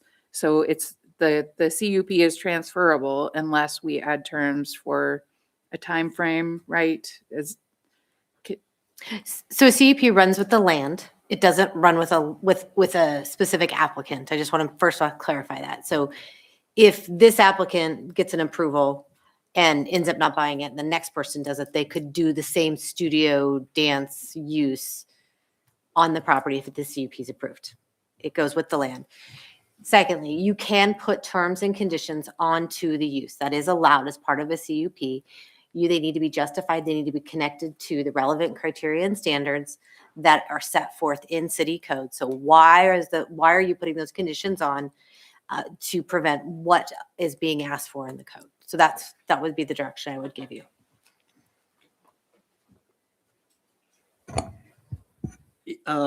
I certainly respect what Marshall is saying here, and he's absolutely right about the fact that we have to use as our baseline anyhow the relevant criteria and standards. So that's where I go to. I mean, I certainly can't help but to be impressed by the majority of the folks here who are in opposition to this. And so I've focused on, in my reading, the condition number 2, where it talks about the harmony with the neighborhood, and that's been brought up a couple of times, but I noted it myself. And I guess we can all sit here and try to define in our own personal way what harmony really means, but I guess I'm hearing some pretty strong feelings and testimony that some subject matter experts, some retailers here, some folks who know the differences between some of the uses of this property is going to be are better educated than I am in that particular area. However, I have a hard time believing that this is harmonious with the culture and the perception of what the downtown core really stands for. I understand the value of diversity, but I guess I have a problem considering that what I've heard tonight, that this is particularly harmonious, this particular use of this property. Address Timmy and want to let somebody else speak for a while. You guys want to say anything? Or? Well, I just want to say that, as some people had mentioned, that years ago, when I got here, it was Kent Stationery, then it was Stanley Staples took over, and then Earl bought the property and made it a bicycle shop, and it was there for a long time, and then TJ bought it, and it's been operated as a bicycle shop, and it is part of a big building downtown in Moscow, and it has a big footprint there, and it would be nice to see it stay as retail, but and then again, you have a buyer and you have a seller, and you have a seller who wants to sell a building, and he doesn't have a dozen people coming to his door and saying, I want to purchase your building. So you're limiting the ability of the seller to be able to market their product by saying that this particular sale doesn't fit. But I think that if as we've had so much discussion from the public, criteria number 2, the character of the proposed use will not be in harmony with the neighborhood. It doesn't fit into the retail neighborhood of the downtown area. And what I don't really like, but it's a fact of life, that the commercial downtown district does not require parking. That just bothers me to no end. But but that's just the way it is, and I can't change it. And so we have limited parking downtown, and the idea of coming and dropping people off and and leaving students for an hour or whatever, and then coming and picking them up. It doesn't really utilize the area for retail. It doesn't get people to walk downtown and shop. And what you're looking for in your downtown areas is retail. In my opinion, that's what you're looking for is retail. And this doesn't quite fit that niche. And so if the criteria number 2 is it in harmony with the neighborhood? It doesn't, for me, fit the criteria of the neighborhood because it's not retail. Just gonna address that real quick. Half of the central business district downtown is not retail.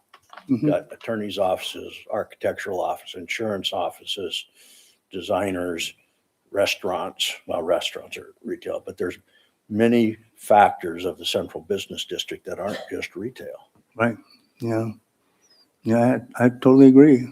And again, it goes back to somewhat parking where we have the mall, where we have a big parking lot out there. And downtown, it's a place where people have a hard time coming to find a place to park. We even have a title company down there. Unfortunately. Well, and to that point, we have eroded our retail downtown. I mean, one of the parking considerations in the last 50 years that we've talked about the lack of parking downtown is that realtors are in downtown and they play, 3-hour hopscotch. And so that keeps parking available for shoppers. Well, they're down on one side more than they are on the central, what I'm going to call the central business district, which is Friendship Square South. When we close Main Street, and this is something to think about for the central business district, when we close Main Street, we only close it from 3rd to 6th. Nobody ever reaches to the other side. And why is that? It's because it's professional offices, a bar, so I think that I have to agree that I don't find this particular use of one of the largest buildings in downtown giving it something other than it is able to do by right, because this is a conditional use. It's not something that was primarily decided to be in the central business district. This isn't as easy as a 1,100 square foot garage somebody's putting on the back of their house, which is what we usually get. I'm kind of leaning against on number 2 as well. I don't think this is a harmonious use to the rest of the businesses that are in specifically that part of downtown. Yeah, it's part of when we close off for Farmers Market, that's the area that's closed off for Farmers Market. It's part of the retail part of downtown, and the businesses on Saturday get traffic during that Farmers Market, and it gets crowded. And, I get what Laura was saying. What's interesting to me is there's a wide variety of uses that it could be without the CUP. Do you have a list of those that you could read for me at all? Want me to list them all? A bunch of them, please, just so that we're all aware. I'll admit, I've been watching the list this whole meeting. I It's bet. kind of funny. All right. Residential, above or behind, commercial use, or a second, commercial use. As an accessory use, you can have accessory structures or home occupations. Animal slaughtering and processing. Okay. Gardens, archery, bowling, give dance Randy halls, fitness rusty centers. ideas. Sorry, it gets a little tiny here. Miniature golf, movie theater, writing stables, agencies, brokerage, insurance-related activities, broadcasting studios, business professionals, social advocacy services, commercial banking, credit union, savings, construction contractor services, data processing, professional scientific services. Sorry, it's kind of That's- hard. Publishing industries, real estate, securities, commodities, software publishing, alcoholic drinking places. So that's a good That's one page of many. three. All right. beverage manufacturing, which it's an interesting one. Antenna towers, government office buildings, healthcare services, hospitals, public parks, religious facilities, telecommunication facilities, consumer good rentals, laundries and dry cleaners, personal care services, retail sales, electronic and precision equipment repair and maintenance, parking lots and garages, bed and breakfast, hotels and motels, drive-through facilities. And that's it. Thank you, Lucy. Thank you. I missed one on accident. That even said something about fitness in there, and it wasn't a fitness class, right? Fitness. Sorry. Fitness centers. Fitness centers. Which hold classes. Yeah, yeah. So I don't know that there's that large of a difference than a lot of those uses for classes, dance classes. I've had young kids myself. It's hard to find a dance class. My kids wanted to do dance and we don't find one that they could do. And then the parking though is an issue, and the drop-offs and whatnot. And I can see how that can be a problem along with the continuity. However, when we're talking about retail continuity, or the public is talking about retail continuity, those other options that can be done without a CUP, I don't know that they would fit in with those as well if the buyer wants to do one of those options instead. I do know, I am in the real estate industry, that this building in particular has been on the market for quite a while. So just throwing that out there. So Jerry, that's my point. I would love to see more retail in downtown Moscow, and I love the retail that we have there. But it's not the only thing that's allowed in the central business district. We've got to look at the whole picture. And to me, the uses that have been presented to us fit in that picture. I mean, we've got yoga, established businesses downtown that are holding classes. There's cooking classes, there's fitness classes, there's many types of classes that are being held there. They're not certified educational classes, but they are classes. Okay.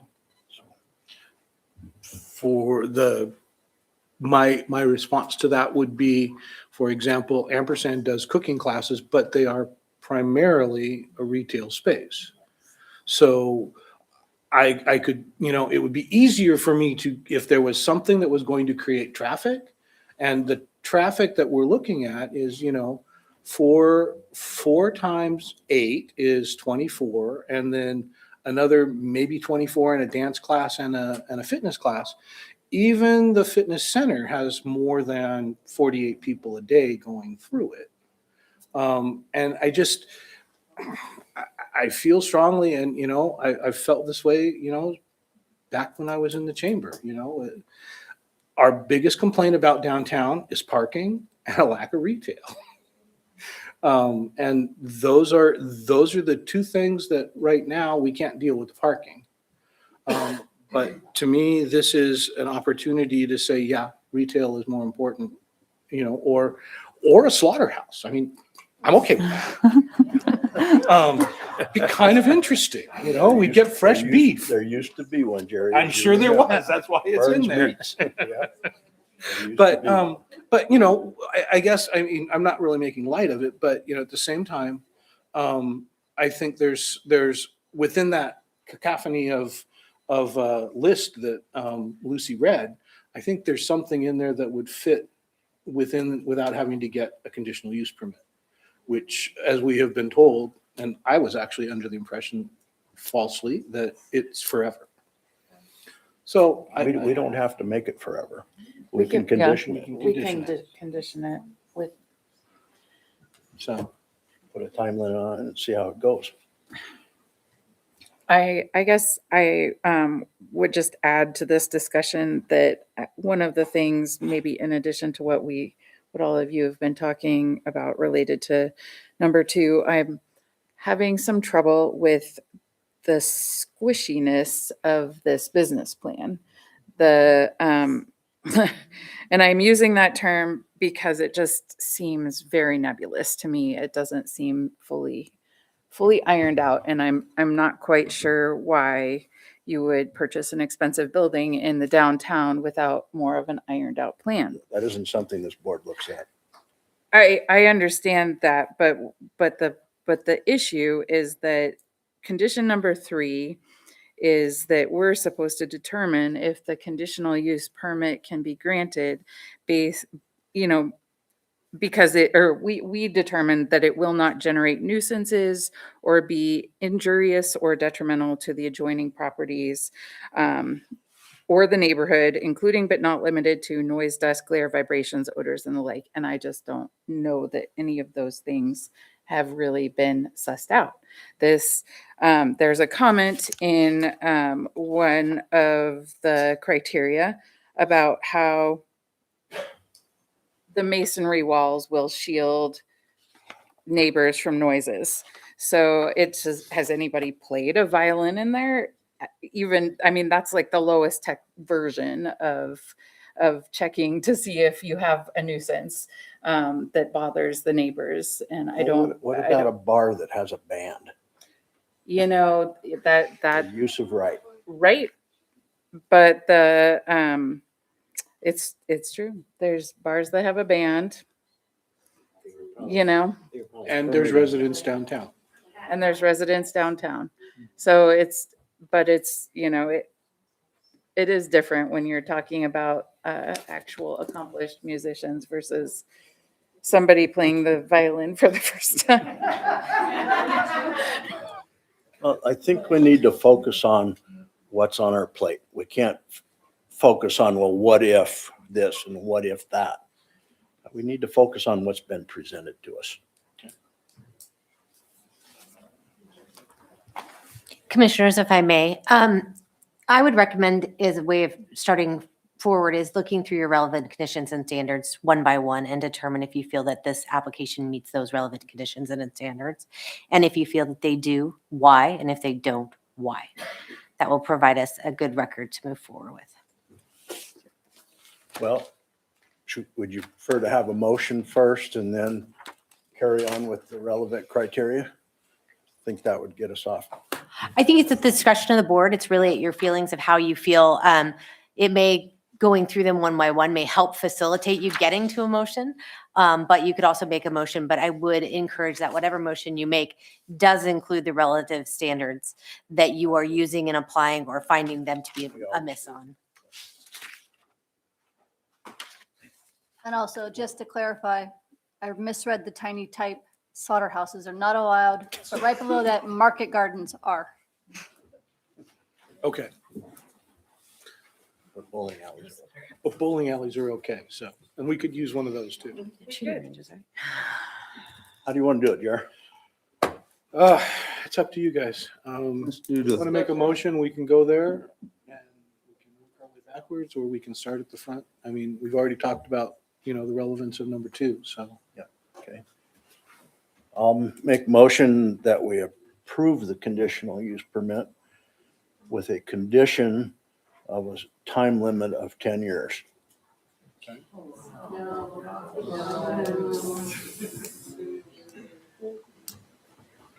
Is there a second? Hearing none, the motion dies. Okay, that's a start. On the criteria, I guess that's our second. Well, I think it's pretty clear that it meets the zoning. What the staff has provided, I didn't have an issue with that. Okay, so number 1 is it conditionally permitted within the zoning district? And yes, it is. Okay.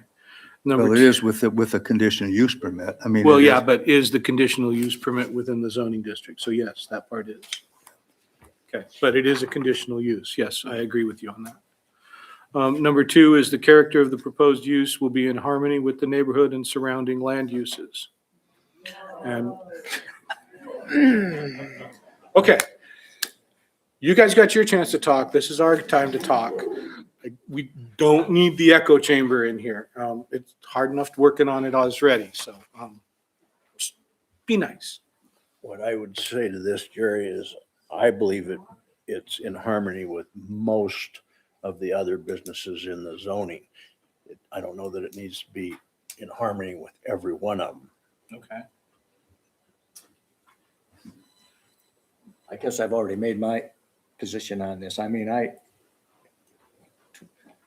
25 people testify against it, and I think maybe one was in front of it, one was in paper. I mean, makes an impression on me. It's a public hearing, so we need to hear from the public, and that's draws me to the fact that there certainly seems to be a feeling that it is not in harmony with the neighborhood as far as the vibrancy they'd like to see and the uses. So that's how I feel about it.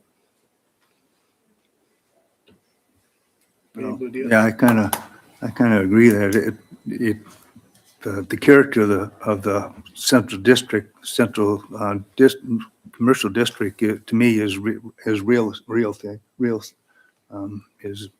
retail sales, and it really doesn't address retail sales. It is a more of an educational part, which we already have, quite a bit downtown, but again, it doesn't bring people in to shop downtown the way it's designed, and it doesn't cause people to go from door to door to look around for items for retail sales, and it seems like that central district area really needs to focus on retail, in my opinion. It's just Steve, you own a title company. How many retail people do you have? How many do the retail people of the insurance companies have, or the attorneys? Yeah, there's there's banks, and there's real insurance people and real estate offices down there, and that brings people downtown that are shopping for services, but I don't, in my opinion, educational parts are not services. They are to the community, but they aren't services to the downtown district. They could be anywhere in town and provide a service for anybody down in town, but it wouldn't really focus on bringing people to downtown for the commercial aspect of How retail. many classes are taught in this room? Hundreds.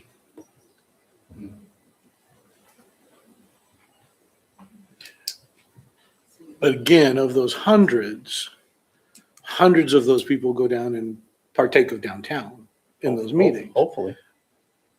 Again, with the numbers that we're looking at on the proposed, I'm not sure we're generating that same kind of retail feel, or, the vibrancy, for lack of a, and I'm going to keep harping on They the gotta retail. eat somewhere. Well, yeah, and and we have, the one thing we still have is we have good restaurants in Moscow. And, in order to keep good restaurants, we need to have that continual traffic downtown. So again, a large building like this should have some kind of traffic generation to it. And I just don't see it with this proposal. Could that be part of a condition? That there be some retail? Because as a young mom, I might go and take my kid to dance class if I could sit downstairs and have a cafe or a coffee and a sandwich or something, or maybe there's some way we can do it to where both needs are met of the community. The educational dance classes are able to happen along with retail. Could that be sell violins? Could people wanted some music stores, or what if is that possible for us to be able to merge those two together as a condition? I don't know if we want to. I didn't want to be reprimanded here. I think it's discriminatory. Yeah, I don't know if we also want to kind of dictate what a owner principles of his business plan I mean, yes, we could do that. I think I would probably be, if it was me, I wouldn't like to be told what I had to include in my business plan. I'd like to have that latitude myself, I guess. Yeah, I don't think we can dictate that at all. Well, I think we can. I don't believe we should. That's all. Should we go on with the criteria, Jerry? Number 3 was the proposed use as approved or as approved with conditions will not generate nuisances that would be injurious or detrimental to the adjoining properties or the neighborhood, including but not limited to noise, dust, glare, vibrations, odor, and the like. The only thing we've heard is a preference not to have early violin people. Well, I think the percussion was, I think that should be taken seriously. I can't remember the 2 stores on either side. Maybe that's irrelevant because that can change. So disregard that comment. Number 4, the location, design, and size of the proposed use will be adequately served by existing streets, public facilities, and services. Everybody downtown has an equal. So going back to, opportunity. I would like to go back to number 3 for just a minute. I Yeah. think it's just, some of the differences are the hours of operation. You know, generally speaking, yes, there's other businesses downtown that have musical performances. Not saying that musical performances shouldn't happen, but this is a business that's potentially going to be open from 5 a.m. to 10 p.m. So its potential to conflict with other businesses and be a nuisance exists. And I guess I'm not sure that has been fully explored. And it is one of our relevant criteria and standards that we're supposed to use to determine if this proposal should be granted or this conditional use permit should be granted. So worth considering. It exists. It's a business that's got this, these hours of operation that are pretty vast, and, whether that competes with its neighbors should be considered. So that is something that I'm a little bit nebulous on. Okay. Anybody else want to comment on 3? We'll go back to 4. Well, again, at 5 o'clock in the morning, there aren't too many other people, businesses open at that time. And so if you had drums, violins going on at that time, they wouldn't be a nuisance, a bother to those people. But Except for the people that live upstairs in the downtown area. they're a ways away. Where is there's the apartment right across the street, between the Kenworthy and the Newark. It's on the back side of the building, though. It's not on the front. Yeah. I don't know what's above Humble or, going that way, south. I think the other ones I can think of are at the corner of Friendship Square next to Hyper Spud. And that's the apartments and then the garden apartments. Okay. Number 5 is the proposed use will not endanger the public health or safety. Will or will not. Health and safety where it's proposed. I don't think it's an issue. Number 6 is the proposed use meets all applicable development standards of the zoning code.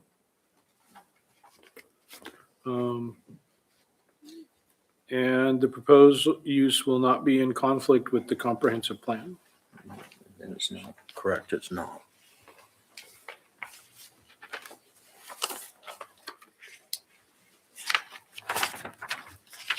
So it looks like the sticking points are number 2 with the harmony aspect, and number 3, is there a nuisance and can it be conditioned? I don't think the nuisances was commented on very much, if at all, by the public tonight. No. So I don't Ivy, if you want to explain that some more, please do. I'm just trying to glean also what I heard tonight is how to address number 3. And I could see some potential problems, but it's not enough, it's too speculative, I'm afraid. Okay. I'll take it.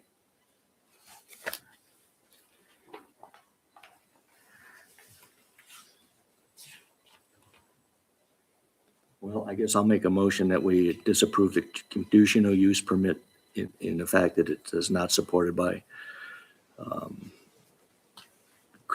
relevant criteria number 2. Okay. Is there a second? Point of clarification, can you specify what specifically in number 2 you did not feel was met? I don't feel the use is in harmony with the neighborhood and surrounding land uses.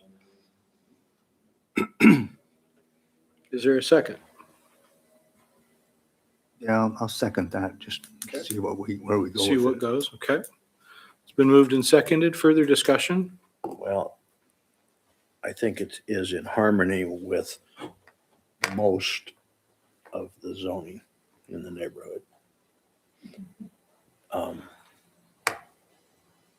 Like I said, there's other classes being taught in some of the other businesses downtown.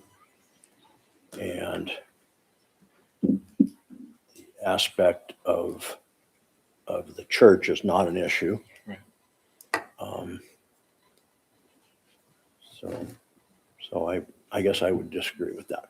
The fact that it's it's harmonious with most of the other businesses. Okay.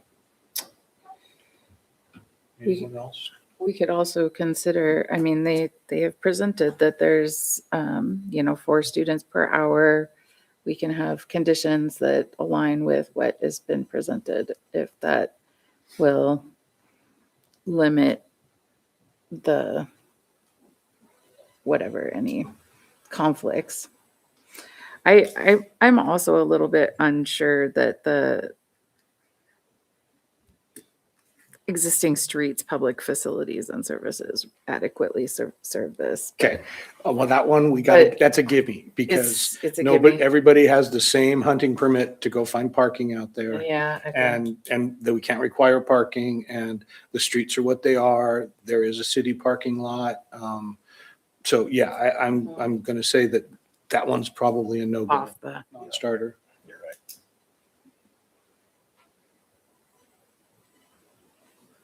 Other comments? Other Then vote. comments? Anybody else? We'll start with vote. Start on your end. So 5 more minutes. 5 more make sure we know how we're going to vote. I mean, it's a double negative, so make sure you. Yeah. So we are voting in opposition to the CUP to not grant it. And primarily because it is not harmonious with the neighborhood.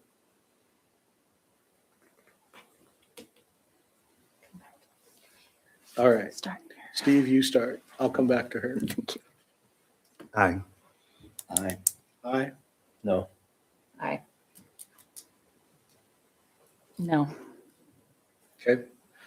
The ayes have it.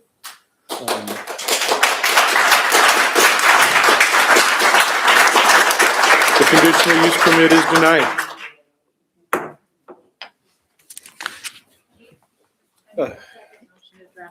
Oh, yeah. You made the original motion. You want to make the second? Well, Board. We're not a council. We're the Board of Adjustment. I also move, I also move that the staff complete the relative Thank you. criteria and standards. Is there a second? A second. All those, you want to start? Aye. Aye. Aye. Aye. Aye. Aye. Okay.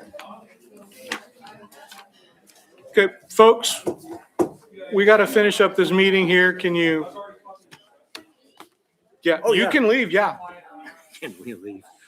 you're welcome to leave. Thank you for coming.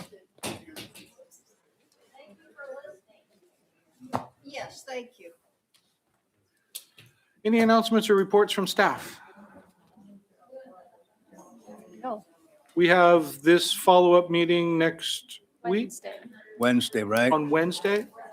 Okay. I'll be here Wednesday. Uh, Time is it? Oh, man. I fly out in the morning early. At 5:30 in this room? Okay. You guys are all available? My Yeah, I'm there. wife is. You guys all here? Oh, I'm here. Okay. Oh, when, next Thursday? Next Or- Wednesday. Next Wednesday? Wednesday at 5:30. Okay, cool. I won't be here. Yep. Tell us all about it. in South Idaho. We have to adjourn. Yeah. You have to adjourn yet. I move we adjourn. Doesn't require a second. Go home.